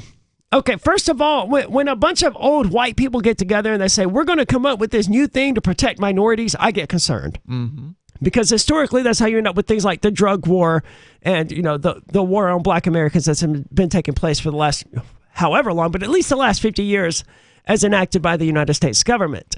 And this Disinformation Governance Board, I would speculate it's about the distrust minority communities have of government. Because of things like, the Tuskegee experimentation. Yeah. So this is going to be headed up by what they describe as a woke so-called expert who's against free speech and who also tried to pour cold water on the Hunter laptop scandal. Her name is Nina Jankowicz. She'll be heading the Disinformation Governance Board as executive director, according to Politico Playbook. Reporting this morning, Homeland Security Secretary Alejandro Mayorkas did not disclose any powers that would be granted to the dystopian-sounding board. While addressing lawmakers on Wednesday, he explained the board would work to tackle disinformation ahead of the November midterms, particularly in Hispanic communities. Yeah, what I have is that it's going to be countering misinformation related to Homeland Security, focused specifically on irregular migration and Russia. Very strange. It would seem like you wouldn't need to convince the Hispanics about what is actually going on when it comes to immigration. It's very unclear what these people want to do, and that's never a good thing. Here's the thing. Whatever it is they're creating this for doesn't matter, because government programs always grow beyond their original intentions, beyond what their original vision was for it, because once you create a new bureaucracy, that bureaucrat, whoever's in charge, this Nina person, is going to want to get paid more, and she's going to want to put more people underneath her, and she's going to want to have a bigger budget. And so the thing is going to grow. A newer trend that we saw in the 2020 election is that disinformation is being heavily targeted at Spanish-speaking voters, sparking and fueling conspiracy theories, said Underwood. Well, don't worry. To all the Hispanics and Spanish-speaking voters out there, the government is here to protect you because clearly they think you're too stupid to make up your own mind. 603-283-6160. It's Free Talk Live. There are basically two types of advertising: direct response and branding. Radio's great for direct response with its low cost to listener ratio, but audio can't be beat for branding, which is a longer term endeavor. You want to be the first thing that someone thinks of when they think about your product or service. If you have a local business that you want kept top of mind in your community, call the station. If you need national reach, Free Talk Live's got around 200 radio stations, millions of monthly listening sessions, can suit all budgets, and if we don't think we're right for you, we'll tell you. Email me, mark@freetalklive.com. Brute force, intransigent defiance, adamantine will. These are the hallmarks of the AI tank. These gigantic machines have the firepower of an army, but they also have their own sense of honor and duty. When the world breakers arrive, battle will be joined, planets will shake, and war and peace will never be the same again. World Breakers. Stories from David Weber, Larry Correia, and more. Available August 3rd from BaneBooks.com. Looking for a great real estate investment? Consider New Hampshire, which is ground zero for the Liberty Movement. Your first call should be to Mark Worden from Porcupine Real Estate. He's more than just a real estate agent. He's your New Hampshire concierge. Where are the best places to live? Do you want farm, city, the burbs, or forest? Do you want a duplex or multifamily building so that renters pay your mortgage? There are homes in all price ranges in New Hampshire, and Mark can help with financing too. Invest in liberty and property. Mark Worden can help. PorcupineRealEstate.com. Are you tired of governments murdering people around the world? Stop using their money. There is an alternative. Bitcoin is a stateless, free market, non-political currency. Bitcoin cannot be inflated or controlled by any government. By using their money, you are helping the state. Stop doing it. You have an incredible alternative available now. Learn it, use it, spread it. Get started with Bitcoin at Bitcoin.com. That's Bitcoin.com. The Free State Project has reached its goal of 20,000 liberty lovers who've pledged to move to New Hampshire and get active to achieve liberty in our lifetime. Perhaps you're trying to figure out what part of New Hampshire should be your destination. If so, consider Keene. You'll find more than 150 reasons to move to Keene at move.freekeene.com. Keene is famous for its historic, publicity-generating activism, as well as being the liberty media capital of the world. It's home to freekeene.com, New Hampshire's destination for liberty activism, news, and opinion. For years, we've been compiling over 150 reasons to move to Keene at move.freekeene.com, where you'll learn about some of what's happening here and what makes Keene a great place to live. If you love liberty, you'll probably enjoy anywhere you end up in the Shire. But do your due diligence first. Please visit move.freekeene.com for the full list of over 150 reasons to move to Keene. That's move.freekeene.com. Tired of cancel culture? Sick of mega tech corporations holding an axe over your head? Join the LRN.FM Matrix chat server. It's self-hosted, so no one else can tell us what to do or say. Don't like the existing channels? You can make your own. You can even connect into some of our channels from other Matrix servers. It's federated. For the full LRN.FM Matrix experience, though, you should join our server via the step-by-step instructions at chat.lrn.fm. Chat.lrn.fm. So you've signed the Shire Society Declaration and are planning your move to New Hampshire to be around more liberty-oriented people. Next, sign up for the Shire Society Forum at forum.shiresociety.com. There are a bunch of people there who are already in the Shire, and they want to meet you. If you're already in the Shire physically, you should also come by the forums. Remember, not everyone uses Facebook. New people are signing up for the Shire Society Forum every month, so drop in and say hello at forum.shiresociety.com. You can help spread the ideas of liberty with our Patreon for just $5 per month at amps.freetalklive.com.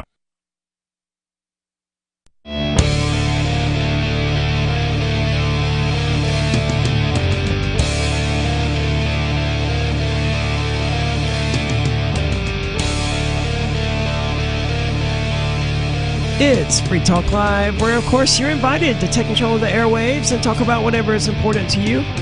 603-283-6160 if you'd like to do that. That's 603-283-6160. I would say thank you to Elliot Axelman, who is tonight's amplifier. This means that Elliot who also is heavily involved in secession, has written several books about the subject, so... I can't think of the name of his website off the top of my head. The Liberty Block. That's it, thelibertyblock.com if you want to see more of his work. Elliot, thank you so much for your support. Actually, it's just libertyblock.com. Okay.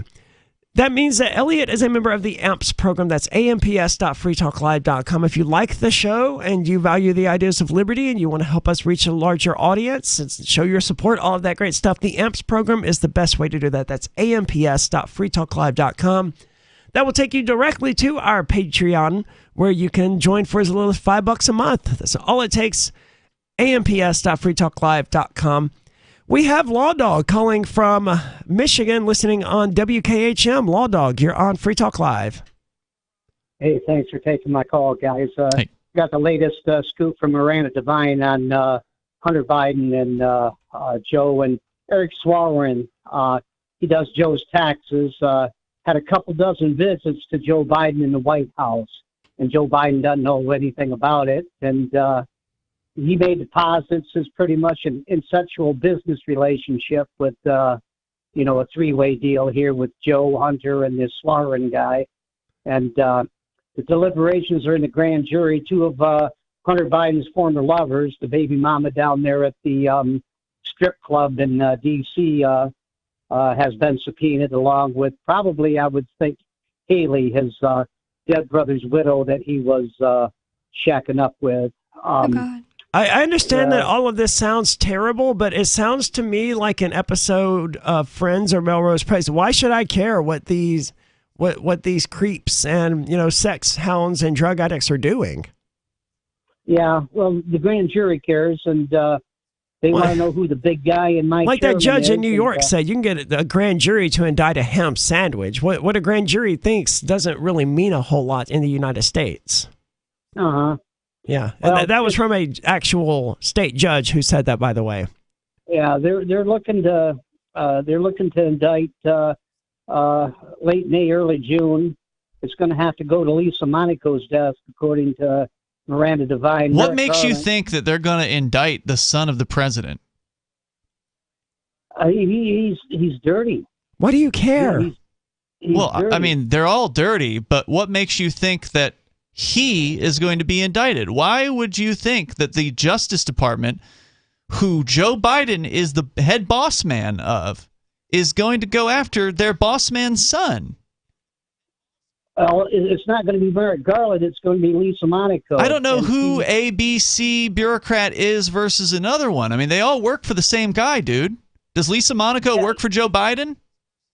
Well, she wants a job in 2 years, and the only way she's going to get one is to if she doesn't work for Joe Biden and the Justice Department, then she cannot issue an indictment. This is pure fantasy, the idea that she wouldn't have a job 2 years from now if she doesn't indict Hunter Biden. I mean, bureaucrats almost never get fired from their jobs. You understand that, right?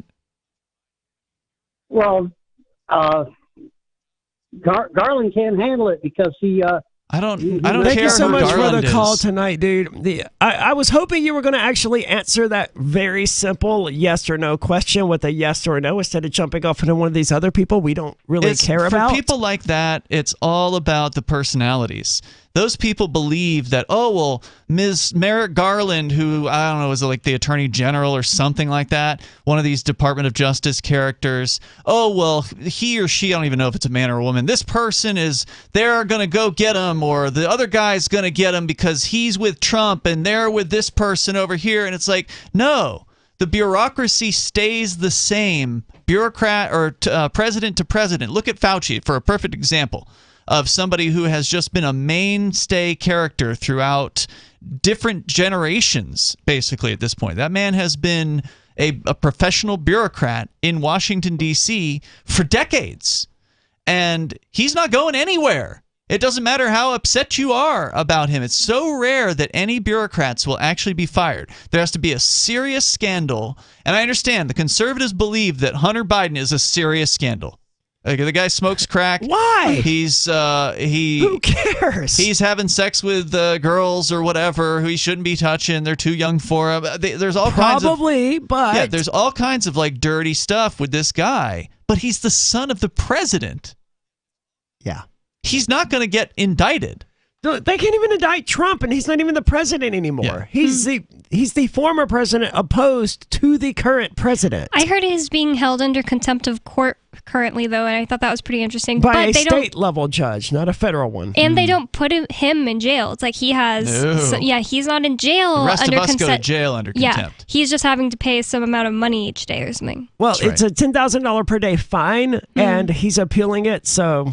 He'll probably win the appeal. I don't know how that works. There's something in the world of policing called professional courtesy. Have you ever heard of it? Yeah.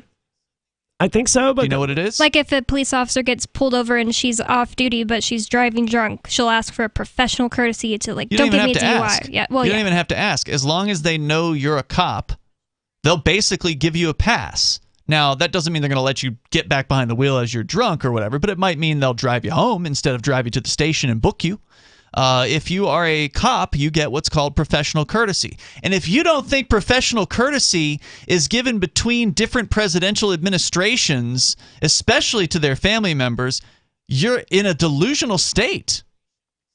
Well, I think it's fair to say that Law Dog there is fairly delusional to even if he's drinking the conservative Kool-Aid. Yeah, even if Hunter Biden wasn't Joe Biden's son, even if he was Nancy Pelosi's grandson or nephew or whatever, all of these people, like Laura Bush or whatever her name was, not Laura Bush, one of their kids getting busted with a huge amount of cocaine. Maybe it was George W. Bush. I don't even remember. No, I know who you're talking about. We actually covered that story. It was a long time ago. That was the daughter of Jeb Bush from Florida. She was like smoking crack. And of course, nothing's ever going to happen. So nothing's going to happen here with Hunter Biden's laptop. And then she was in a whatever treatment center they had her in, like an outpatient kind of thing, or is outpatient where you stay there? I think so. Yeah. So she was at this like camp. Well, wouldn't that be inpatient? Yeah. Outpatient is like leave for the day. So she was at this camp, and then she tried to escape from the camp so she could go and smoke some more crack or whatever. She never got charged criminally with anything. Oh, of course not. They never did. And Jeb Bush said at the time, if I recall correctly, about, when questioned about this, he said, well, that's a private family matter. I remember him saying that, yeah. Good point. But for everybody else, your kid gets caught with crack, they're going to the county jail. Yes. Or state prison or whatever. So before we got into that, we were talking about MailChimp here and Intuit and how there is a new class action lawsuit which alleges that Intuit intentionally, willfully, recklessly, or negligently failed to protect MailChimp data. And as you point out, MailChimp is like a mailing list thing. It's like a database of mailing lists. That's it. So it's not like a mail server or anything like that, but evidently Trezor uses it. And when we get back, we're going to talk about this lawsuit and how it could be responsible for millions of dollars in losses. And that's just right now losses, right? We don't know. If Bitcoin hits $1 million, how much money do they lose in that case? 603-283-6160. It's Free Talk Live. Carl Watner, longtime proponent of a voluntary society, died last December. You may have seen his articles published on his website, voluntarist.com, in his newsletter, The Voluntarist, the Mises Institute, or elsewhere over the last 40 years. His newest book, I Must Speak Out, Volume 2, The Best of the Voluntarist, is now available via Liberty Under Attack Publications. This 430-page second volume spans the years of 2000 through 2020 and includes articles by Carl Watner, Hans Hermann Hoppe, Carl Hess, Benjamin Tucker, George H. Smith, Lysander Spooner, Pete Eyre, Joyce Brand, and many others. I Must Speak Out is for the newly initiated, the veteran voluntarist, or anywhere in between. Buy the book now at libertyunderattack.com/voluntarist. For more great content on building a voluntary society and for Carl's extensive archives, check out voluntarist.com. From Feature Story News in Washington, I'm Nick Harper. The European Commission has described Russia's move to cut off gas supplies to EU members Poland and Bulgaria as blackmail. Russia says the decision was taken because both countries refused to pay for gas in rubles, a demand widely viewed as a bid to mitigate the impact of sanctions imposed by Brussels over the war in Ukraine. FSN's Rosie Burchard reports from the EU capital. European Commission President Ursula von der Leyen says Moscow's move is a provocation, but she says one which the bloc was expecting. In the short term, neighbouring European Union countries are sharing gas supplies with Poland and Bulgaria. The bloc's executive has also been in talks over the past month with countries including Qatar and Norway to diversify energy supplies. Last month, Brussels struck a deal with Washington to ramp up imports of US liquefied natural gas, but EU countries don't yet have enough LNG infrastructure to radically increase deliveries overnight. And while von der Leyen insists investments in renewables are a down payment on Europe's energy independence, those efforts too are seen as a longer-term objective. Meanwhile, fears that Russia could soon cut off supplies to more countries loom large. The youngest detainee at Guantanamo Bay has been cleared for release. Hassan bin Atish has been held at the detention centre for 2 decades without ever being charged with a crime. FSN's Tony Waterman reports. Before Hassan bin Atish can be released, the Biden administration will need to find a country willing to take him in for rehabilitation. According to the New York Times, at a January 25th review board meeting, a military officer said the trajectory of Atish's life had been changed by his capture and detention, and that he had been influenced by American culture during his 20-year detention. Atish, who has spent the majority of his adult life at Gitmo, was captured in a 2002 security raid in Pakistan, along with 2 other men accused of helping to plot the September 11th attacks. He was never charged with a crime. In his late 30s, Atish is the youngest detainee at Gitmo. Business news, and there was mixed close on Wall Street after a volatile day of trading. Facebook parent company Meta announced the first ever fall in the number of people using its sites each day, as FSN's Sarah Walton reports from New York. The Dow and the S&P ended the day in the green on Wednesday, both closing up by 0.2%. But the Nasdaq gave up its gains in the final hours of trading to end the day down slightly by less than 0.1%, posting an all-time low for 2022. It comes as investors continue a tech share sell-off that began around the beginning of the month. Microsoft shares rose by more than 5% after announcing strong earnings results after the close of trading on Tuesday. Meanwhile, Facebook parent company Meta saw shares fall by 4% before announcing better than expecting earning results after the bell. But it also revealed it missed revenue predictions and says the number of daily active users on its sites fell for the first time. Yep, we still do email. Drop your email address in the entry box at freetalklive.com, and you'll be kept in the loop with Free Talk Live.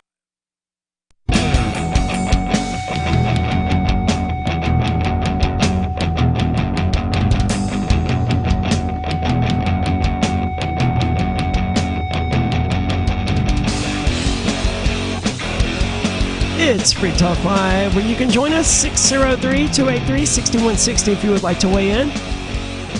Whether you're engaging in some of this crazy conservative fantasy about Mike Hunter... Lindell.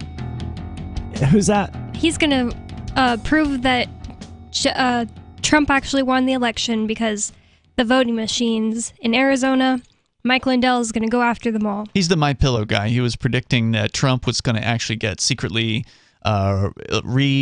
initiated into the office, and he kept on bumping it down in the year 2021. Oh, one of these QAnon guys are like, oh yeah, there's a super double secret inauguration going on. Yeah, he was promoting that. He also used to smoke crack. Sounds like it. Or if you want to engage in the other side's fantasy of, Trump being indicted, you're welcome to call in and share your thoughts and opinions on it. 603-283-6160. It's hard for people to understand that these people, these tyrants and psychopaths and parasites that call themselves the government, are extremely unified beyond what the average person is unified with each other. Well, they buy it, right? They buy into the myth. When they watch WWE SmackDown or whatever, they've convinced themselves that, yes, this is real. The Rock really hates Triple H. Or, look, I haven't seen any wrestling since like the mid-'90s. I don't have any idea if anyone out there even knows who any of those people are. You probably know who The Rock is. I know The Rock, but not Triple H. But, I mean, they bought into it. They believe that the Democrats and the Republicans, they actually hate each other. They actually oppose one another, they believe. Even though, if they took 10 minutes to look at it, they'd realize very quickly that nothing has ever changed going from Bush Jr. to Obama to Trump to Joe Biden. It's gotten worse, but, it hasn't gotten better in any significant manner. The machinery around the state has never changed, and it's not going to change because one president. You mentioned Dr. Fauci, excellent example. Dr. Fauci, he's the director of the NHS or whatever, the National Health Service. I don't remember exactly what he does, but he's that under Joe Biden, and he was that under under Donald Trump, and he was probably that under Barack Obama as well. Wouldn't surprise me. I don't know how long this dude's been in this position, but it doesn't matter. You can change out the presidents all you want. You can elect a Republican Congress, a Democratic Congress. It doesn't matter. These bureaucrats, the underlying tyrants, they never change. They persist. According to Wikipedia, he's been the director of the NIAID, the National Institute of Allergy and Infectious Diseases. You said NHS. That's the UK. Since 1984? Since 1984. Yeah. How did you know that? It's a meme. Oh, okay. It's like passed around like, since 1984. That's telling, and it is. Yeah. So as long it's extremely telling. Who was president then? Reagan? Ronald Reagan. Yeah. So since Reagan, we've had the same person in power, and that's what people don't get. That's one of the points that I like about Jet. When we talk about kings and queens and stuff like that, and people do that. They point to Joe Biden and Donald Trump as being the figures, and they sort of are. They're the figureheads, but focusing on them allows them to ignore the man behind the curtain, so to speak, the giant apparatus behind them, the bureaucracy that never changes from one president to another. Here we have Fauci been in office since 1984. He's 81 years old. I mean, he got that job in his 40s. I don't want anyone to die, but if COVID was going to kill someone... Well, he wore his mask even when he was on his back porch. He doesn't, to be fair, in his credit, he doesn't look 80-something years old. He seems like he must be in pretty good shape then. Because I would have figured he was probably in his early 60s or something like that. Finding out he's 80 is legitimately surprising. Yeah. I agree. But before we got into that, we were talking about this lawsuit that's being filed in California, which claims the financial software firm Intuit and its subsidiary Rocket Science Group, which operates MailChimp, because that's how this corporate nonsense works. One corporation owns these smaller corporations, and they own these firms that own these subsidiaries. And I wouldn't be surprised at this point to find that Intuit is ultimately owned by Disney, like so many other places are. The lawsuit claims that Intuit, Rocket Science Group, and their financial firms and subsidiaries that operate MailChimp are responsible for $1 million in losses. That includes $82,000 stolen from plaintiff Alan Levinson's own Trezor wallet. On behalf of other Trezor wallet users, Levinson is seeking actual and punitive damages from Intuit, as well as 3 years of credit monitoring. I don't understand the credit monitoring thing. It's not like your Bitcoin is going to affect your credit score. We haven't reached that point of mainstream adoption of Bitcoin yet, where having a lot of Bitcoin boosts your credit score. Maybe one day. And even then, I don't think it'll be a credit score like a credit rating that we have now. It'll be something more like a reputation rating that's stored on the blockchain. Something like Keybase, I would speculate. Anyway, this guy is alleging that an employee of Rocket Science Group, quote, fell victim to one of the oldest cyber tricks in the book by clicking on a malicious link that granted attackers access to personal information, including email addresses, of more than 100 users who were subscribed to a Trezor newsletter. The emails were then used to lure users to a fake Trezor website. Always check the URL, people. So it wasn't just the employee here who was phished. Oh, yeah, of course. This guy himself was also phished, and now he wants someone to be responsible. Dude, you're the one who received the email. Well, you're the one who clicked the link. If the email actually came from Trezor's official mailing list, you could understand why someone might be a little less cautious. I'm not real clear on exactly what happened here. Well, he was directed to download a new version of the company's Trezor Suite desktop app to protect themselves from a data breach. In doing so, users unknowingly gave cyber criminals access to the recovery phrase used to access their crypto wallets. So he received an email from someone claiming to be Trezor, and he clicked the link, he installed their software, and they drained his wallet of its Bitcoin. Well, the question was, did this hacker just get 100-some emails and send out their own fake email from their own mail server? That's what it sounds like. Or did they actually gain access to MailChimp's system and send the email out via MailChimp through the Trezor email list? I see what you're saying. That's a good question. In which case, I would expect it would have gone to more than 100 people because, I mean, if Trezor's got a mailing list, it's got to be in the thousands. It did not come from Trezor's website, for whatever that's worth, so it seems like they did just get access to the list of email addresses. Well, and it only said it was over 100 emails, so yeah, that does suggest that for whatever reason it was a partial list. I mean, I don't know how many customers Trezor has, but it ain't 150. It's probably 15,000. Well, you probably have to opt into joining their newsletter. Yeah. Well, only 100 got the email, or only 100 actually got phished? It's unclear. Yeah. That's However, good Trezor, question. which is based in the Czech Republic, began warning users about the phishing email in April, saying a scam email warning of a data breach is circulating. The company said on Twitter, do not open an email originating from no reply at trezor.us. It is a phishing domain. So someone went online, presumably GoDaddy or one of the other sites, and found that trezor.us was available. But even if it wasn't, they would have bought trezor.tv or trezor. Whatever. They would have found somewhere where it could be purchased for $7.99 or whatever. Yep. Its website still features a banner warning users not to enter their recovery seat anywhere. That would be Trezor's official website, which is good advice. Yeah. Without mentioning Trezor directly, MailChimp acknowledged the security breach in a post on April the 4th, saying, based on our investigation to date, we found that 319 MailChimp accounts were viewed and audience data was exported from 102 of those accounts. So presumably that means 319 mailing lists were viewed, and data from those accounts, from 102 of those accounts, was exported. Our findings show that this was a targeted incident focused on users in industries related to cryptocurrency and finance. Some of the largest projects in the last few months have had to warn users about phishing attacks, including Bored Ape Club, Circle, and MetaMask.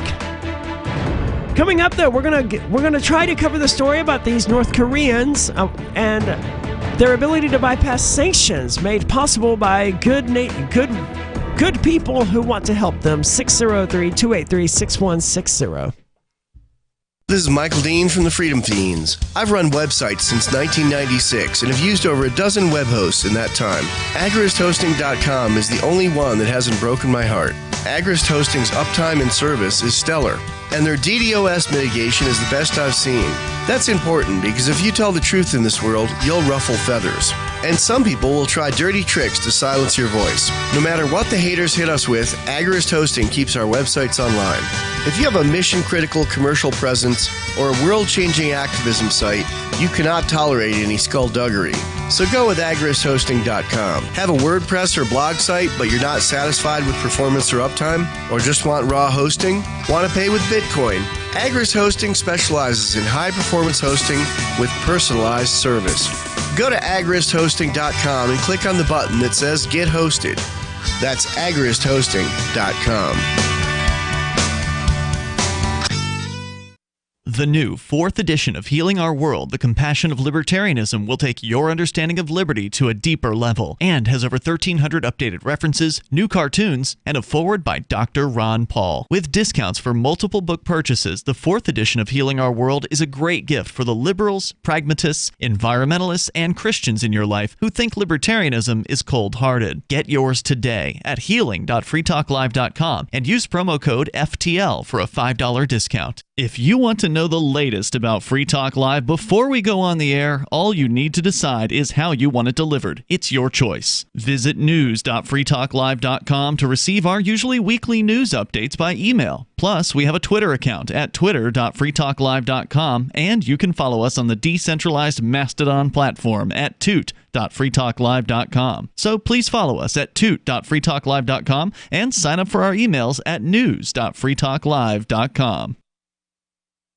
We have some good news. The indictments against Ross Ulbricht in the District of Maryland were dismissed with prejudice, meaning they can never be refiled. This is especially good because those indictments contain the only charge ever made that Ross engaged in murder for hire. This was a serious allegation that Ross Ulbricht denies. It was never prosecuted or ruled on by a jury, but was trumpeted by the federal government and the media as if it were proven fact. The Maryland court held these indictments for almost 5 years, poisoning Ross's case and leaving him under a cloud of unproven allegations.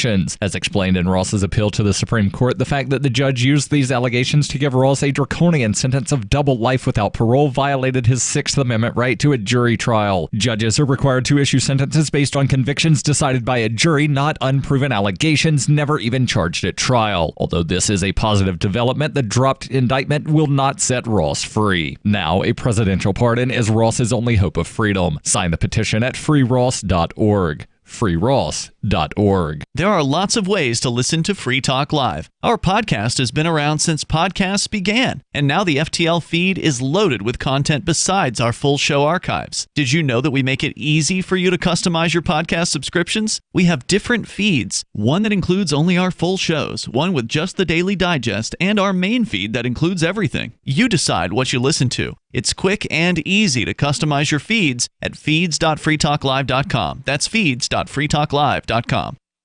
Should you be able to earn an honest living free from senseless government interference? The Institute for Justice thinks so. That's why we've spent years defending hard-working men and women from pointless government regulations. Nationwide, IJ has created opportunity by reducing government power. But there is still more work to be done. Visit our website today at ij.org. Let IJ take care of the government so you can take care of your business. Got Telegram? You can follow our channel there and discuss show prep with other listeners at telegram.freetalklive.com.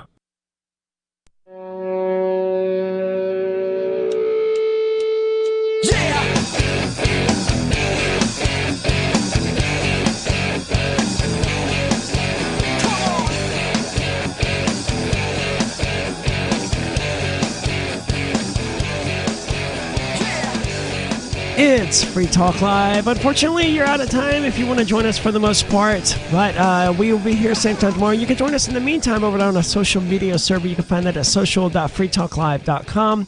If you're sick of getting censored on Twitter, or you're one of these crazy leftists who's just really concerned about Elon Musk taking over Twitter, then check us out at social.freetalklive.com. I bring up Twitter because I did name tonight's episode based off of something that was happening in regard to Twitter. So I actually do want to get into that because... What's happening? Their top lawyer recently had a staff meeting where she reassured their staff. And then this was pre-Elon, right? No. And then she cried. Really? Their top lawyer cried in a staff meeting. So it's probably tough knowing you're going to lose your job.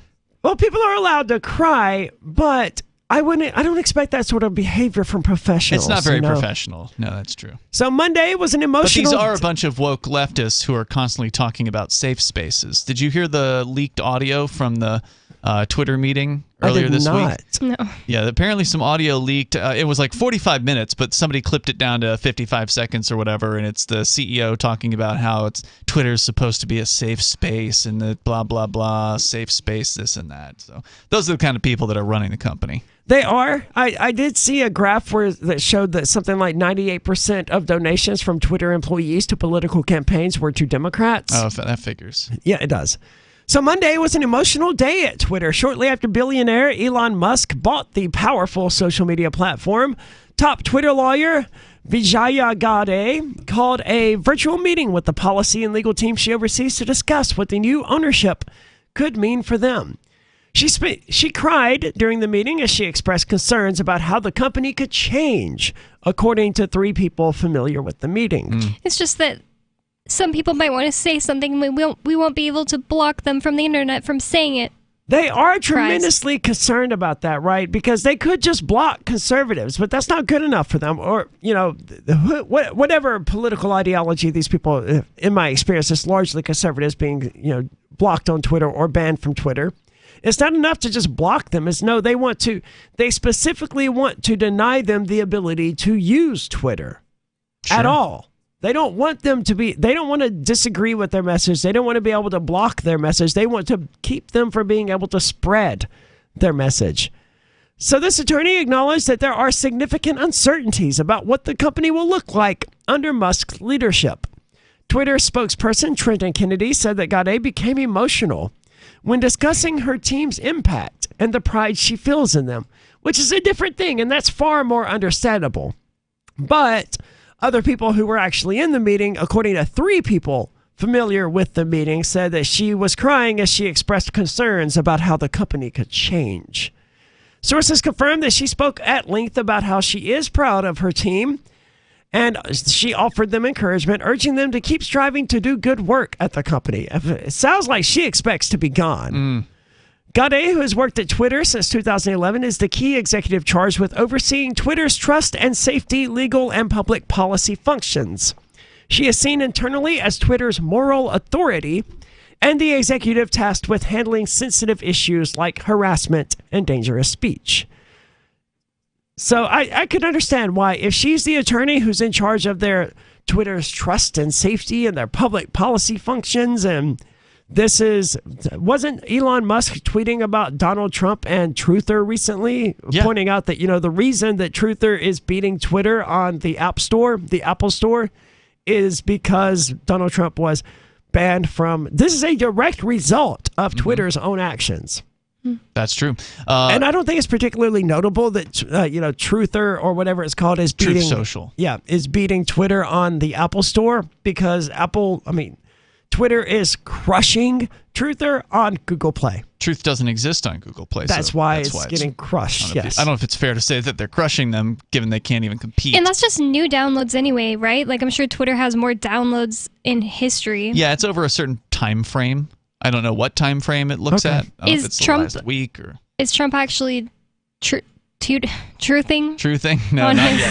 Supposedly, well, I don't use the app, so I can't tell you. But supposedly he is scheduled to begin using his own app this week. Oh, wow. Yeah, they acted like, it was always the plan to have Donald Trump not do anything on his app for 2 whole months, and then all of a sudden come in that this was always their plan. It has nothing to do with Elon Musk buying Twitter now.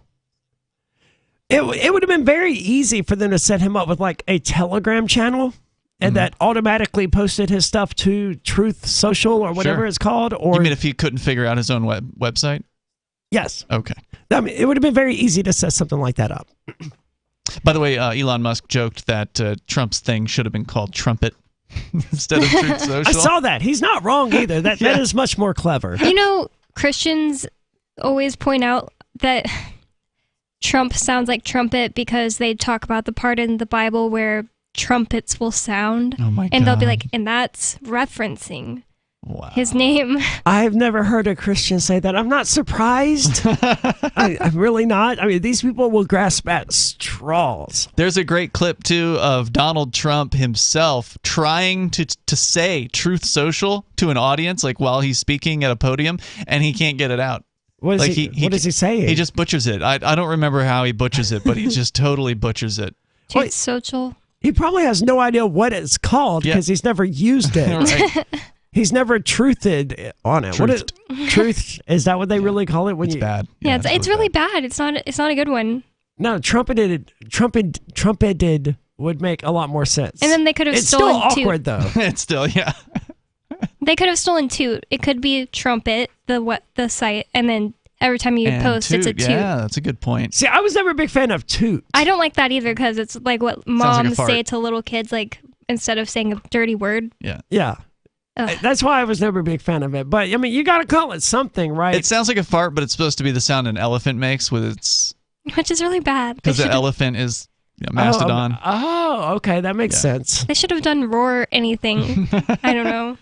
Just about anything would have been better, but we can all agree that truth is not better. And retruth to retoot or retweet. Retruth. Yeah. Mm-hmm. Or they could at least call it like spreading the truth or something, a lot right? of character, or a lot of syllables. Yeah. Well, retruthing isn't any better. I mean, it's got fewer syllables, I guess. But President Donald Trump has been banned from the platform in the wake of the January 6th attack on Capitol Hill, according to Politico, which is a position that has earned... Hold on. I skipped ahead a bit. So this is the attorney who shepherded Twitter through some of its most contentious political battles, including the decision about booting Donald Trump from Twitter. So it sounds like she may or may not be one of the people who was like, yes, you can kick Donald Trump. It would be a good thing for the country if you kick Donald Trump. Which, of course, did cause Donald Trump to create his own social media platform. Eventually, yeah. It took him more than a year. If he was smart, he'd have gotten in front of it and created his platform before they booted him off. Well, with the amount of money that he has, how long it shouldn't have taken him very long. Even if he was just like kicked off the platform, he should have had his own Mastodon server running a week later. I could have called up Michael Hampton and had it running that night. Yeah, if I needed to. But as news of Musk's official takeover has broken, policy and legal employees fretted at the meeting about what his leadership could mean for Twitter's carefully crafted online speech rules. Yeah, I would hope that they cut the policy legal employee department way down. Anyone with the term safety in their job title should probably go. I tend to agree. There's also apparently somebody, I don't know if it was the same woman or one of her underlings, whose job it was to monitor toxicity. They have an employee whose job is to What a waste of a life. That's what he does, and he's afraid he's going to lose his job. So they're worried that Twitter's carefully crafted online speech rules, like its policy against hate speech, misinformation, and even political advertising, could come under fire. I have no issue with any of those things being on Twitter. I would rather them not sell advertising, but they got to make some money somehow, so that's what they're going to do. I'd rather it not be targeted advertising. Don't spy on me while you're selling me off to advertisers. Misinformation, I don't care about. I will spread alternative information that I think is correct and accurate, and people can share information that they think is correct and accurate. And the average person out there can look at that and make up their own decision. Hate speech, again, I don't care. If Twitter wants to allow hate speech, that's fine. I can block someone if they get under my skin. Yeah, I block all libertarian women, libertarian or whatever, who post like dirty pictures and say whorish things. I block them. Yeah, I don't blame you. The ones who try to use the fact that they're libertarian women to gain social media clout, I don't blame you. I block every single one I see. You won't find that sort of stuff probably on our social media site at social.freetalklive.com. What if you want to hear the latest episode of Free Talk Live, but all you have is your phone, you forgot to download our archive, and you have no data connection? You can call our Listen line at 641-793-0191. That's a long-distance number, so you may incur charges. If not, listen as long as you want. 641-793-0191. The Free Talk Live